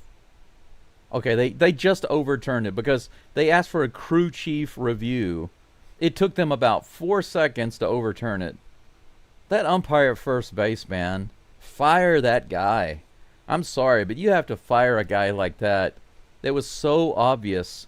Christian Walker gets the ball on the first baseline, a great stop, fumbles it for a second, lobs it to Abreu. Abreu has to jump up and grab it, puts his foot down on the base, and the umpire calls him safe. What kind of nonsense is that? It comes out right, though. They do a crew chief review, and they get the out. Nonsense, right? 1 out, 1 ball, no strikes now to Riley Green. Next pitch on the way from Abreu. In the bottom of the zone, 97 miles an hour. Strike one. 1-1. Travis drinks his coffee black on ice, if hot, with lactose-free milk, never sugar. As I've gotten older, I find that I don't like sweet anything. Do you like sweet people? Fouled off. The fastball goes off into the crowd. 1 ball, 2 strikes to Riley Green. I don't even do soda anymore. Carbonated water for me. If I drink soda, it gives me a shock. It's unbelievably sweet. Here comes the 1-2 pitch. Way up high and outside. 2 balls and 2 strikes. 1 out, nobody on. There are some really nice drinks here in the convenience stores nowadays, Travis. Fouled off, 98 miles an hour on the outside edge. Count remains 2-2. 7-Eleven here in Japan, they have a selection of like 4 different types of drinks that have a sweet taste, but they are not sweetened with sugar. And they have a lot of vitamins and things. Like one is focused on vitamin C. Here's the next pitch. High in the air, and he issues a 4-lettered word. Melton is in.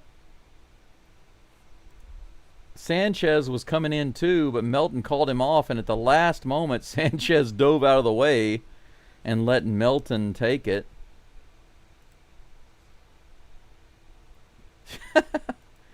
At the last moment, Sanchez finally dove out of the way. The look on his face right there was hilarious. But the out is taken. 2 away.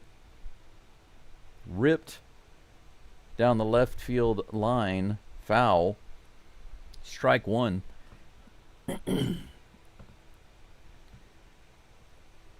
No bullpen action for the Tigers. Looks like we'll see Will Vest again. Torkelson at the plate with 1 strike. Over 3 today. Here comes the next pitch. Outside. Ball 1. 1-1.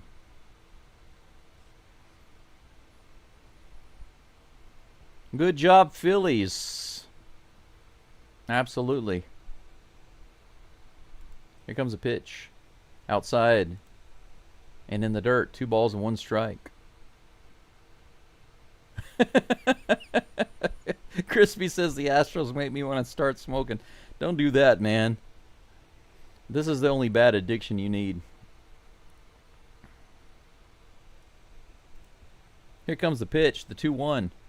Right in the middle of the zone, hit high in the air, should be playable. Who's going to get it? Nobody's going to get it. Sanchez gets it. He can't get it. He didn't see where it was at. The runner gets to second base. He had plenty of time to get to it, but he overran it. And when he finally saw where the ball was at, it went over his head and it hit the field. Look at this. What's going on? What in the world is going on with Sanchez out in right field? It's like he didn't see it. It's like he lost it. And by the time he saw it, it went over his head. Let's hope that doesn't come back to bite the Astros. We got 2 outs. Runner on second base.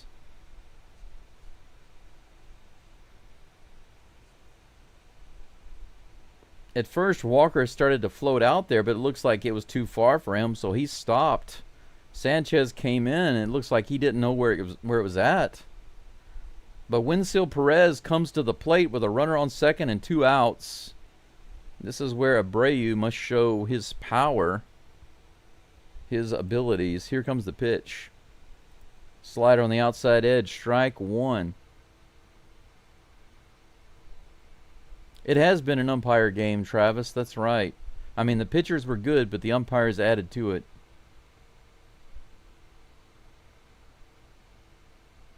Here comes the next pitch. Hit high in the air, opposite field, and is it going to be playable by Trammell? Oh my gosh, Trammell almost overruns it, and then he leaps up in the air and makes the catch, but he lands awkwardly. It looks like he hurt himself to make this unbelievable catch.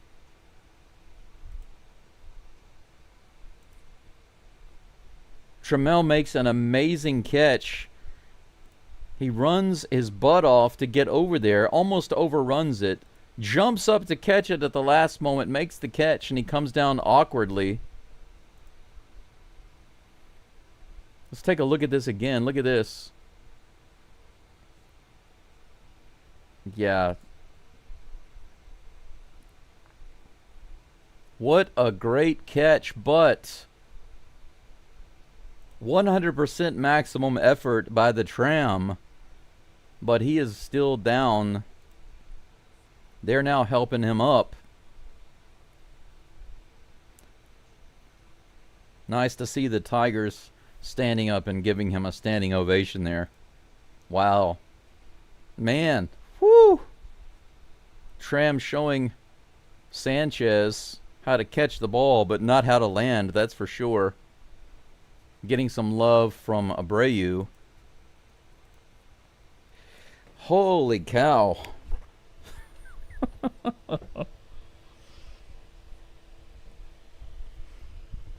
I hope that the tram is okay. I don't want to see another Astros injury. Man, what a catch. We go into the 10th inning, guys and gals. 0-0. We have ourselves a 0-0 extra innings game. Amazing. Absolutely amazing. I'm gonna try to play some really quick extra innings music just for fun. Let's see.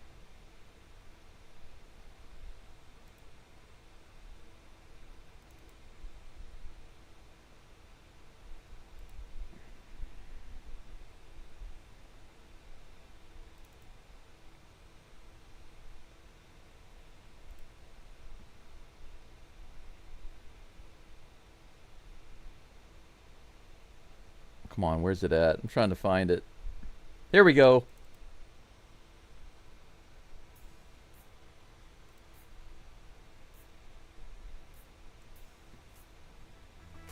Extra innings music, baby. You don't need a map, don't need no plan, no traffic here. Altuve on second base. Follow your feeling, not the public signs. I see a circle in my block, I know I'm on your mind. No split, no U-turn, no. Okay, that's enough of that. That's enough of that. The first pitch into Walker is a strike. Altuve on second base. Top of the 10th. Walker at the plate with an 0-1 count.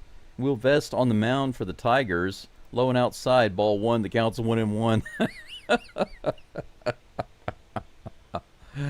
Yeah, that's a ridiculous song that I actually made myself a while back. It's ridiculous.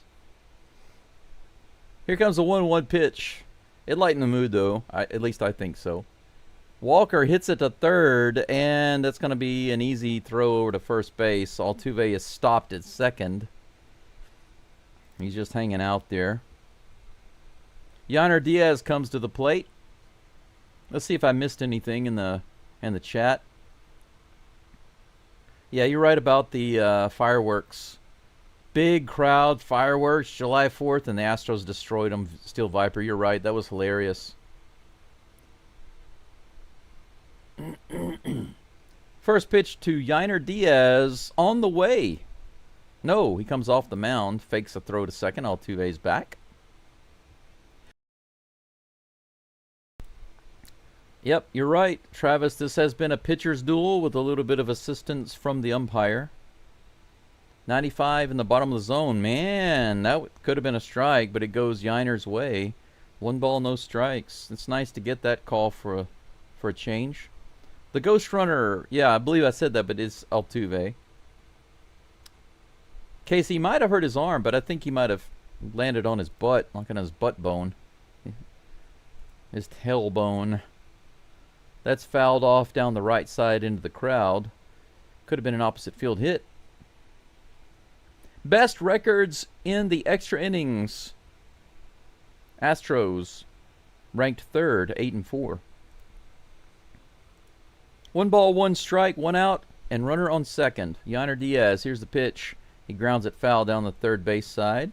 1-2 is the count.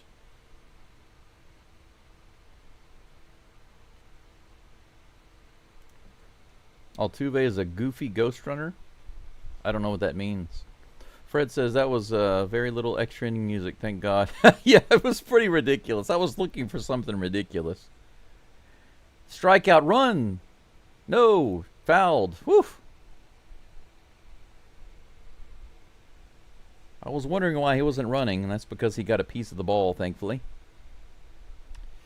Now we do have Caleb Ort going in the bullpen for the Astros. 20th pitch coming from Will Vest. Here comes a 1-2 pitch to Diaz. He hits this one to second base, or shortstop rather. He throws it to first. And that's out number 2. 2 up and 2 down. So the Astros don't try to bunt Altuve over. Instead, they just go swinging. It doesn't work out. Victor Caratini is in the game. He's going to be batting for Urias. Likely because he can switch hit. Man, this is what I want more than anything right now. I want the Batman to get a little vengeance here. Because he has been done wrong by Joe Espada. He got hot and he was doing awesome, and then they just kept him out of the game and kept him out of the game and kept him out of the game and kept him, and they just put him in when they're like scratching and clawing for some runs. 87 right in there with the slider, strike 1. I really want some redemption here for Victor Caratini. He deserves to be in the game a lot more than what he is. He was hot and they pulled him out. Now he's been kind of struggling a little bit. Vest comes off and fakes the throw to second base. 2 outs. Altuve on second base with Caratini at the plate. 0-1 is the count. Come on, Batman. Check swing 97 below the zone. He did not go. 1-1 is the count. Ah, okay, I see what you're saying. The runner on second concept is goofy. Well, yeah, I mean, some people don't like it and some people do. It definitely makes the, it shortens the game. That's for sure.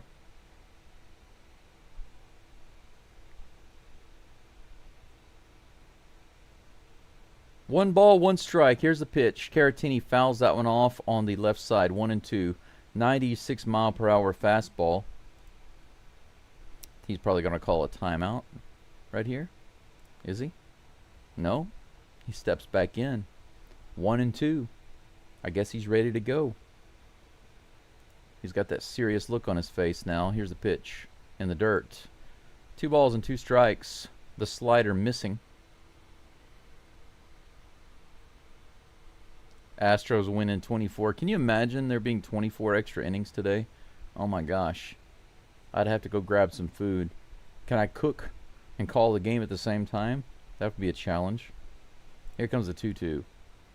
Hit down the first baseline, just foul. 2 balls and 2 strikes. The count remains. Jesus Sanchez is on deck. He would be the next batter. And the incomparable Jacob Melton is in the hole.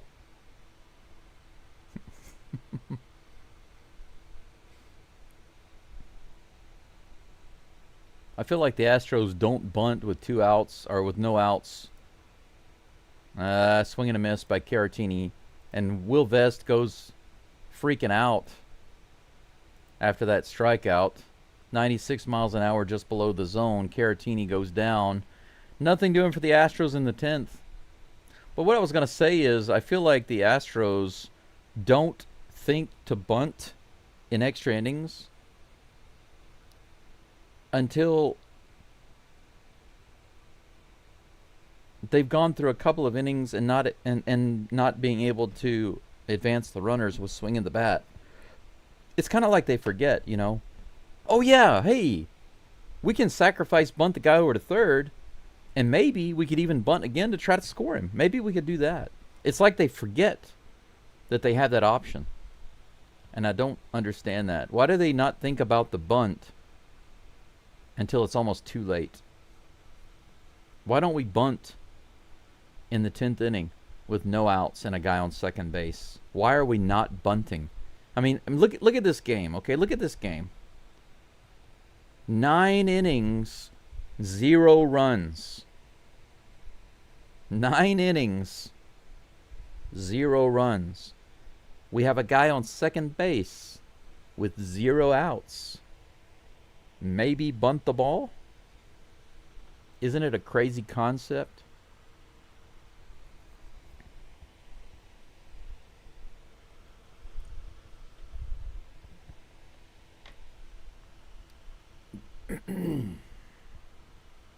Mr. Page says, I was at the 18-inning playoff game against the Braves for 6 hours. We play to the end or we die like men. Yeah. And if they go 18 innings today, I'm here. I'm not going to, I mean, I have other things I really need to do, but I'm committed to this. I don't know if, those of you who are in the rain delay game that they had earlier this year, that turned into a very, very, very long live stream, but I stayed here the whole time. So I'm not going anywhere. Texas Repo says, who on the Astros can bunt? Altuve, Dubon, who else? My answer is everybody. Everybody. I'm not saying that everybody's a good bunter, but who can bunt? Everybody. Everybody can bunt. The very first pitch off of Ort is hit out into right field. Sanchez is underneath it. He puts this away. The runner's going to tag and head to third. Here's the throw. What a good throw, but it still doesn't get there in time. Holy cow. What a good throw by Sanchez all the way over to third. But they were able to get him over. 1 out.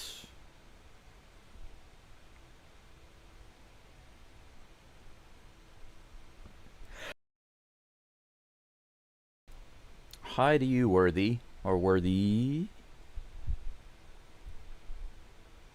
They're going to walk the catcher.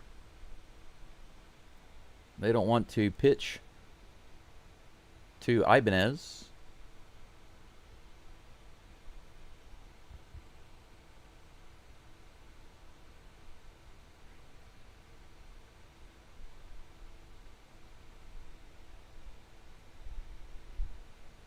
Now they're going to have a little meeting at the mound to discuss the next batter.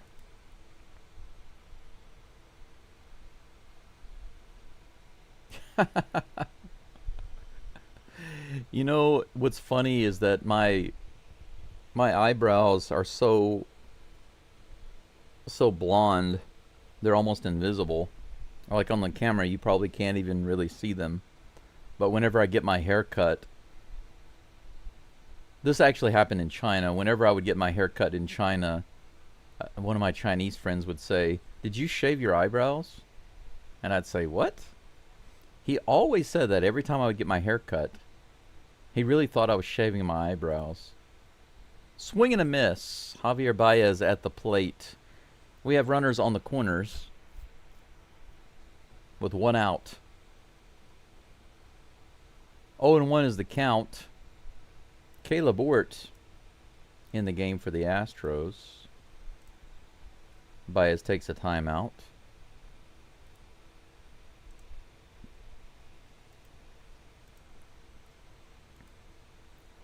Oh and 1, 1 out. Runners on first and third. Caleb Ort on the mound. Here comes the toss. That's ripped foul down the third baseline. 0 and 2.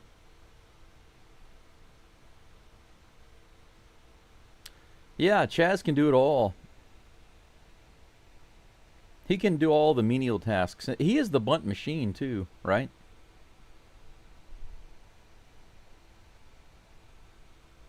He can pitch, he can bunt, he can do it. Here's the 0-2.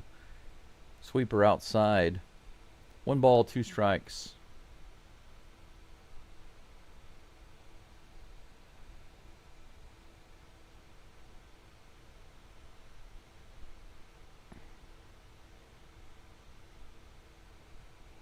Here's the 1-2 pitch. 96 above the zone. He manages to foul it off. That could have been a nice strike 3. I don't know how he got the bat on it.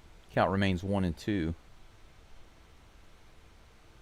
Chaz is the Swiss Army knife. The Swiss Army knife of the MLB. Swing and a miss in the dirt. The Swiffer gets him. Big strikeout there. Out number 2 for Caleb Ort. Javier Baez, who's been really, really good with runners in scoring position for the Tigers this year, is not able to come up with it right there. Fouled off that fastball, but the Swiffer gets him.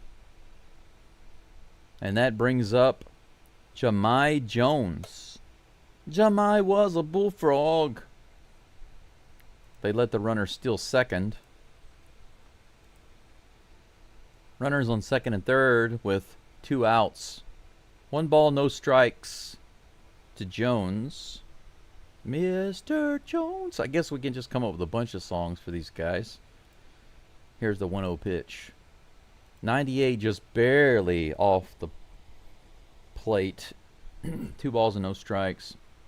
Yeah, man, the Swiffer. You don't know the Swiffer?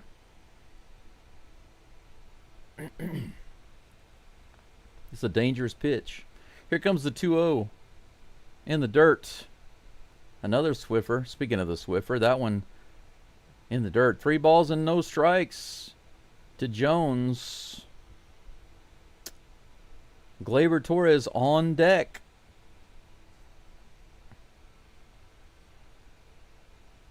Well, it's not the umpire right now. It's Ort not putting it in the zone.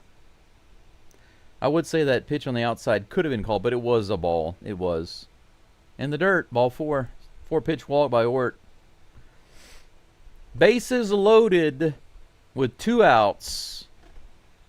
This is one of those things where when you're growing up as a kid, you imagine this and you pretend this with your friends and with your brother or whoever, you're playing. You're like, okay, it's the bottom of the 9th, or it's in extra innings. The score is tied. You got bases loaded and 2 outs. Torres at the plate. Here's the first pitch. Right in the bottom of the zone. Strike 1. Nice Swiffer there. Well, Paul, if you take out that one noticeable part from the song, I feel like the song itself is very insignificant. It's mostly unrecognizable. Outside, another Swiffer. 1 ball, 1 strike to Torres. I mean, it's not a bad song. It's just, to me, it's like if you take out that one main recognizable thing, the rest of the song probably wouldn't be as popular. The song wouldn't be as popular as it was. Here's the pitch. Way up high, 97 mile per hour fastball. Nice speed. Terrible location. 2 balls and 1 strike. Do not walk in a run. Do not walk in a run. Here comes the 2-1 pitch from Ort. Right in there. Nice Swiffer. 2 balls and 2 strikes. Torres trying to take those pitches.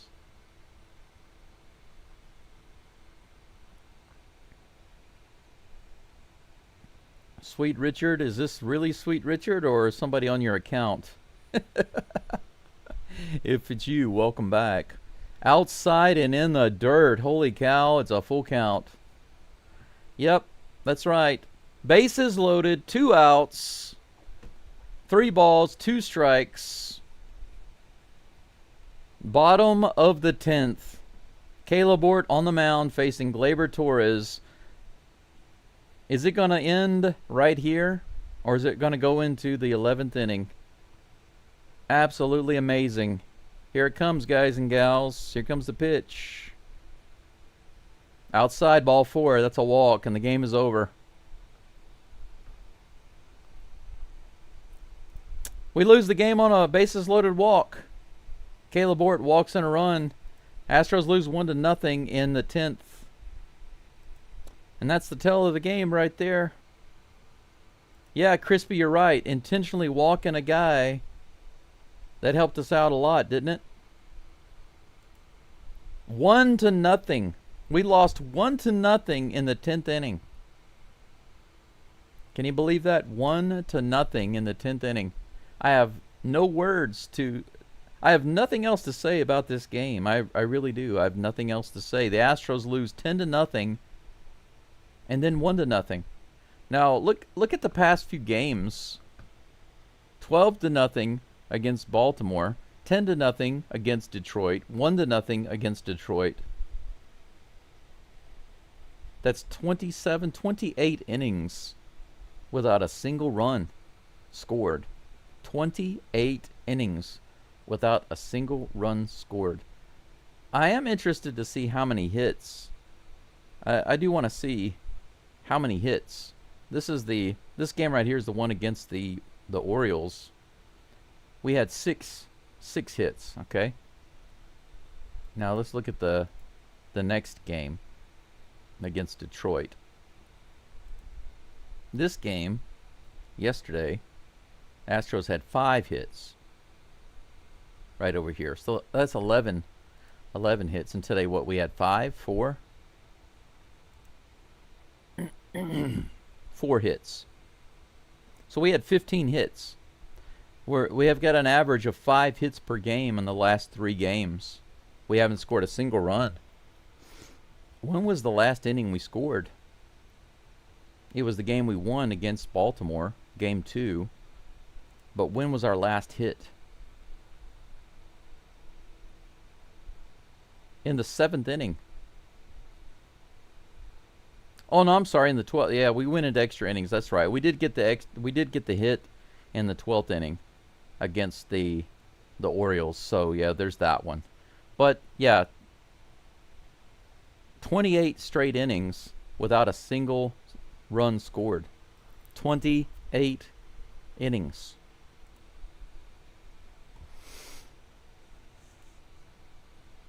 I have nothing to say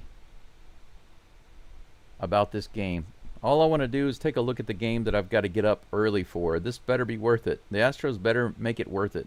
Because this game for me starts, if you see up here at the top, right here, this game starts at 2:10 a.m. my time. So I've got to try, if I can, to get to bed at a decent time so I can get a few hours of sleep. I'm going to have to get up around 1:15 in the morning, or in the middle of the night, rather, to get ready and prepare for this game, to get woken up and call that game. Let's hope the Astros can salvage one game against the Tigers, because right now we are slipping.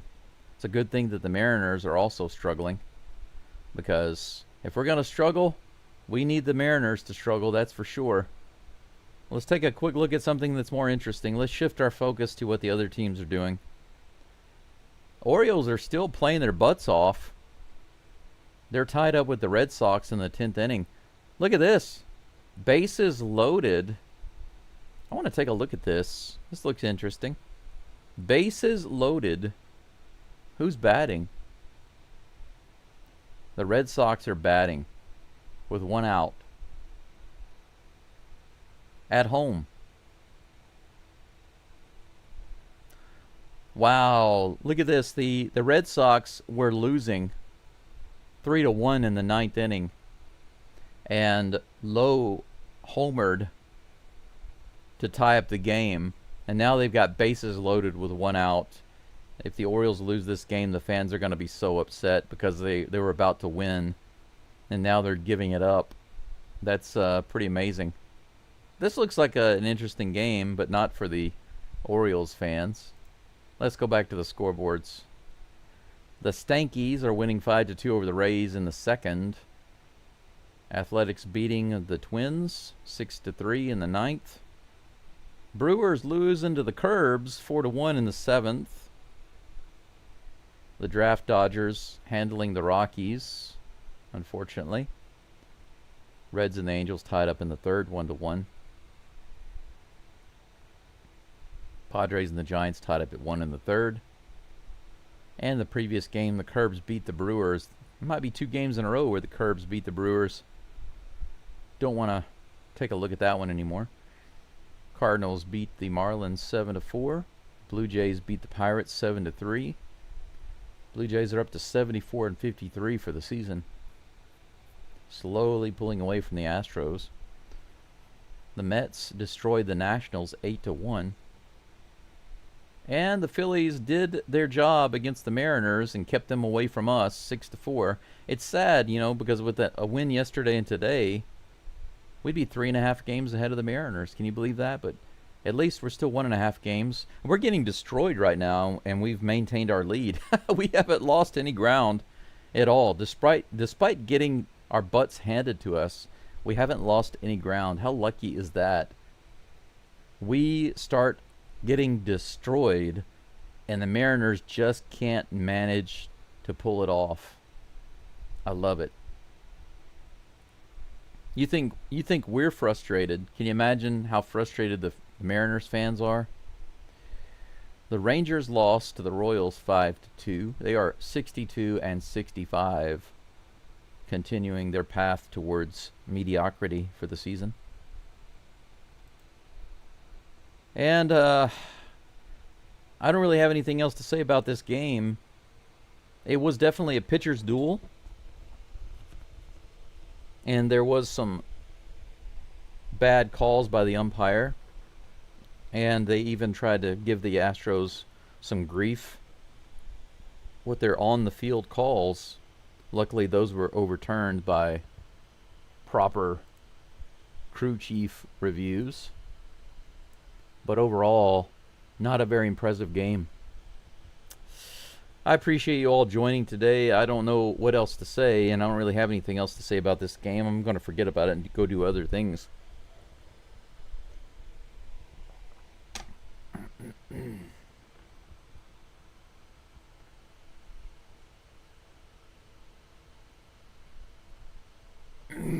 All right, go in the Astros. Caesar, good to see you here. Thanks for coming in to say hi.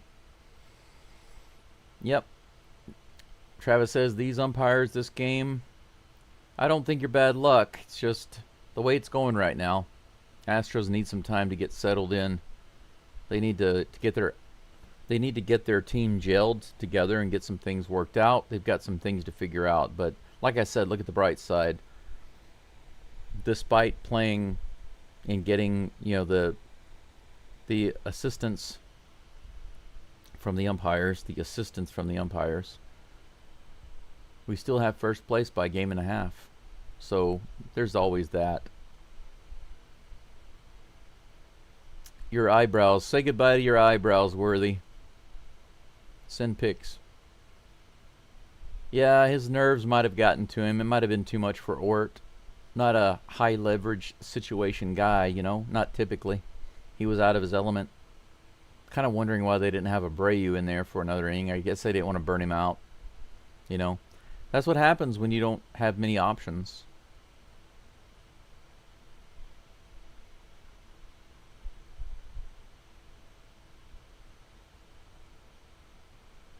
Let's see here. What else is going on? Charlie says he's going to go on a hunger strike until the Astros score another run. Need to lose weight anyway. Fasting's good for you. Might as well do it.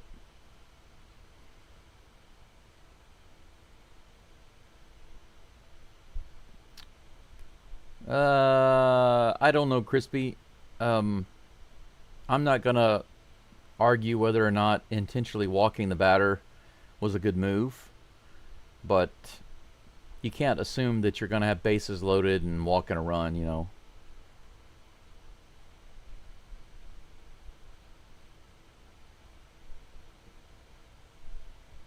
Fred wants to know, makes you wonder what the record is for number of innings without scoring. I'm sure that's an easy stat to look up. Let's see. Most innings without a run. 59. Oh no, this is talking about the pitching record. The 10 longest scoreless inning streaks.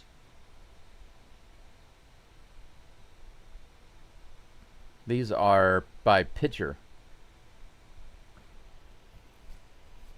48 consecutive scoreless innings. There's a tie. Apparently it's a tie between a couple of different teams. If it's correct, it's between the 1968 Cubs and the 1906 Athletics. 48 consecutive scoreless innings. So the Astros are actually halfway there right now, essentially. So that answers that question. You're welcome, Mr. Page. Thank you for being here. Oh, it looks like I've got a super chat. What in the world is going on? Steel Viper, thank you so much again, as always. As always, Steel Viper, you're wonderful for doing that. I really appreciate that. Getting super chats in games like this is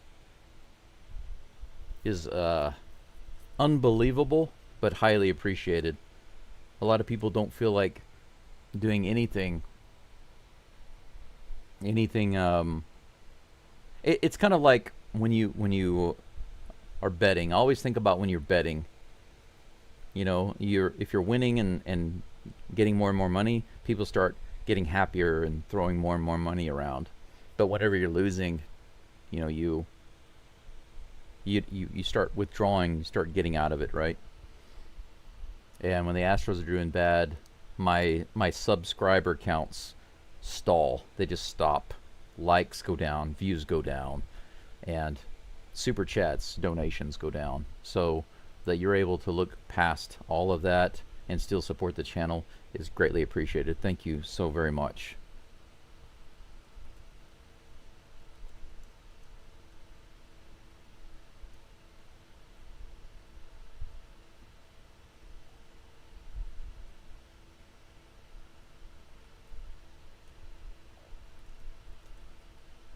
There we go. Steel Viper asks, what player will score the next run and get us out of this scoreless slump? That's a good question. Tomorrow, you know, Christian Walker came really close to getting a home run today. He was hitting the ball pretty hard. Ramon Urias was hitting the ball the hardest. Altuve wasn't getting any good contact, but of course he can turn that around at any time. I mean, in the game the other day, he struck out 3 times in a row and then hit a home run. So you never know with Altuve. It's night and day, right, from one bat to the next. Steel Viper with the save. That's right. That's one way to look at it. He came in with the save at the end. So the Astros lost, but I wound up with the win today. Thanks for that super chat. But I will say, Viper, that if I were to take a guess which Astro is going to end the scoreless streak, who's going to get the first RBI, my heart says I want to say Altuve because he's my man. Let's see. Who do I want to go with for tomorrow? Because I believe the Astros would definitely score tomorrow. But who will be the first? Who will be the first? You know what? I'm just going to go with my man Altuve because I mean, I've got his jersey hanging up over there. He's the only jersey that I've purposefully bought. I've specifically sought out and bought. As you see here, I do have the Geaux jersey. This one was a lucky grab, a lucky find when I was in Kagoshima, Japan. I was with a lady friend of mine there, and she said, hey, there's a retro shop over there. Maybe they have a jersey that you'll like. So I went back later to check it out, and as I was digging through, I not only found an LSU Tigers shirt, but I also found this Craig Biggio vintage shirt. So that was the first Astros jersey style shirt that I've had, a button down. So it's actually a button down all the way down. It's the first shirt that I've had in a long time. But to actually go online and purposely buy a jersey, the first one I ever bought is this Altuve jersey, the orange one you see hanging up back there. Altuve is my man. He's my all-time favorite. So I'm just going to choose Altuve. So Steel Viper, that's going to be my choice for the Astros tomorrow. The first RBI is going to come from Jose Altuve. That's just my personal guess. I just can't choose another player over him. So, yeah, it was an unfortunate wasted outing. It sucks whenever Brown or Fromber comes out and pitches a great game, gives up just nothing or 1 or 2 runs, and we still can't win. That's terrible. And I get it. You don't want to see that. But it is what it is. We'll just stay positive, and get through it. You know what I'm saying? Glenn says, dig, dig, dig, mo, mo, mo. Have an easy day if you can't. Thank you. That's exactly what I have to do today, Glenn. I have to dig, dig, dig, mo, mo, mo. And if I have some energy left, I need to get some things moved around here in the house. I've got some things to burn. Hopefully I can do that today, because I need to get this room cleaned out and get myself moved in there as quickly as possible. And you're welcome, Fred. You're welcome for the stream. Thank you for being here. Fox at Bat, see you tomorrow. Thank you for being here, and you're welcome, of course. That's what I'm here for. Caesar says, just listening to you for a few moments and give you a like. Thank you so much. Thank you for being here. Thank you, all of you who came in. And Fred, yeah, you're right. 48 consecutive innings by the Cubs and the A's, 1968, 1903. That's right. Same thing I just saw. And you're welcome, Mr. Page. Thank you. Drake says, you're doing a good job. I canceled my MLB at bat because I enjoy this channel. Thank you. I really appreciate that. That's high praise when you cancel your professional subscription just so you can hear me. I appreciate that. It's comments like that that keep me going, because I started the channel on a whim. I didn't know where it was going to go. I didn't know if it'd be worth my time. And I didn't even know that if I was going to be able to keep doing it because of life, because of work, because of school, and especially because of health issues. I didn't know if I was going to be able to keep doing it. But things have just worked out for me to keep doing it. The community has grown. You people are wonderful. And I really feel at home being in the community and being involved with what's going on, despite what the Astros are doing. When they destroy the Dodgers in Los Angeles, or when they get destroyed by teams that they should be beating. Doesn't matter. It still is fun to be here with you all. So thank you very much. And Steel Viper, another super chat. You're unbelievable. It says, prayers and good health to everyone. Thanks for the stream. I might not make it tomorrow because of work and the early game here, so here's an early gift. Thank you so much. A preemptive thank you. Preemptive thank you. And I'll just put arigato gozaimasu. And I'm going to add otsukare sama desu, which is Japanese for thank you for your hard work. Thank you for working hard. Thank you for making the world a better place. And thank you for what you've done here to support me, my channel, and everyone else. You are the reliever that the Astros need, that they needed in the game today. You could have saved the Astros today. That's great. That's wonderful. Tomorrow, just as a quick update, tomorrow's the 21st. I have an appointment at the hospital. Speaking of my health, I appreciate the good prayers for the health for everyone, because I do have an appointment at the hospital. They're going to draw some blood and check my numbers, see how things are looking, my kidney function, my liver function, and my anemia, my oxygen levels, etc., etc., etc. And then probably prescribe me some more blood thinner medication, because I did have a DVT in my leg a couple of years ago. I had a blood blockage in my leg. That's very dangerous, of course.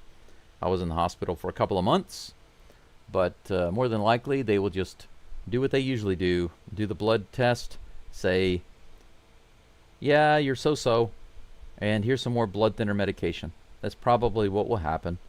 And then I'll go back and see them 2 or 3 months later. But that's pretty much it. Tonight's game is very, very late for me. So what I'm hoping to do, because tomorrow's going to be a long day for me, I'm hoping to get the game done and maybe take a really short nap.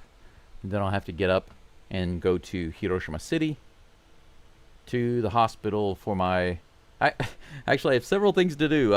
I'm going to get a free assessment for teeth straightening, but it's not just for cosmetic purposes. It's because sometimes when I'm chewing, I bite my lips, or on the inside of my mouth right there, and I'm getting really tired of it, because as I get older, it seems like my teeth get sharper, and it becomes easier and easier to cut the inside of my mouth. And so I'm going to go get an assessment, a free assessment, to have these straightened. I'm sure that they're going to quote me a price that's unbelievably high, but they also offer a payment plan. And if it's something that I think I might be able to work out, I'll see about it. But I've got to do that in the morning, and then I'm going to the hospital to get my blood drawn and all the tests. And then after that, I've got to go pick up some more eggs and bacon and things like that at Costco. And then I'll be back here. But that's my day tomorrow. Live stream at 2 a.m. Get up at 1, live stream at 2, go to an appointment for my teeth at 10, go to my appointment at the hospital at 2 o'clock, and then go to Costco to get some food, and then drive back home. It's going to be a long day tomorrow. Dr. D, thanks for stopping in. Good to see you, and I'm glad to see your channel growing. Anybody who likes the Pirates or interested in some other sports live streams, you can go check out Dr. D. You know that I only do Astros here, but if you're interested in other sports and Pittsburgh teams, then I think you can definitely go check out Dr. DeLay's channel. He seems like a really nice guy, so I support what he's doing over there. But thank you so much for your kind words. And thank you again to Steel Viper. Shout out to you for the super chats. Thank you to all my members, everyone else, for being here today. We're still just shy of 1,000 subscribers. Remember that once we get to 1,000 subscribers, I've got the contest that we're going to do a little giveaway on. I've got 3 postcards to go out to 3 different people that I'll mail from here in Hiroshima. And then I've got 1 little package of goodies, including a... Actually, I wonder if I can show it to you. I'll show it to you. I've got a Hiroshima Carp baseball team shirt, and it just came in, so I'll show it to you right quick. 1 second.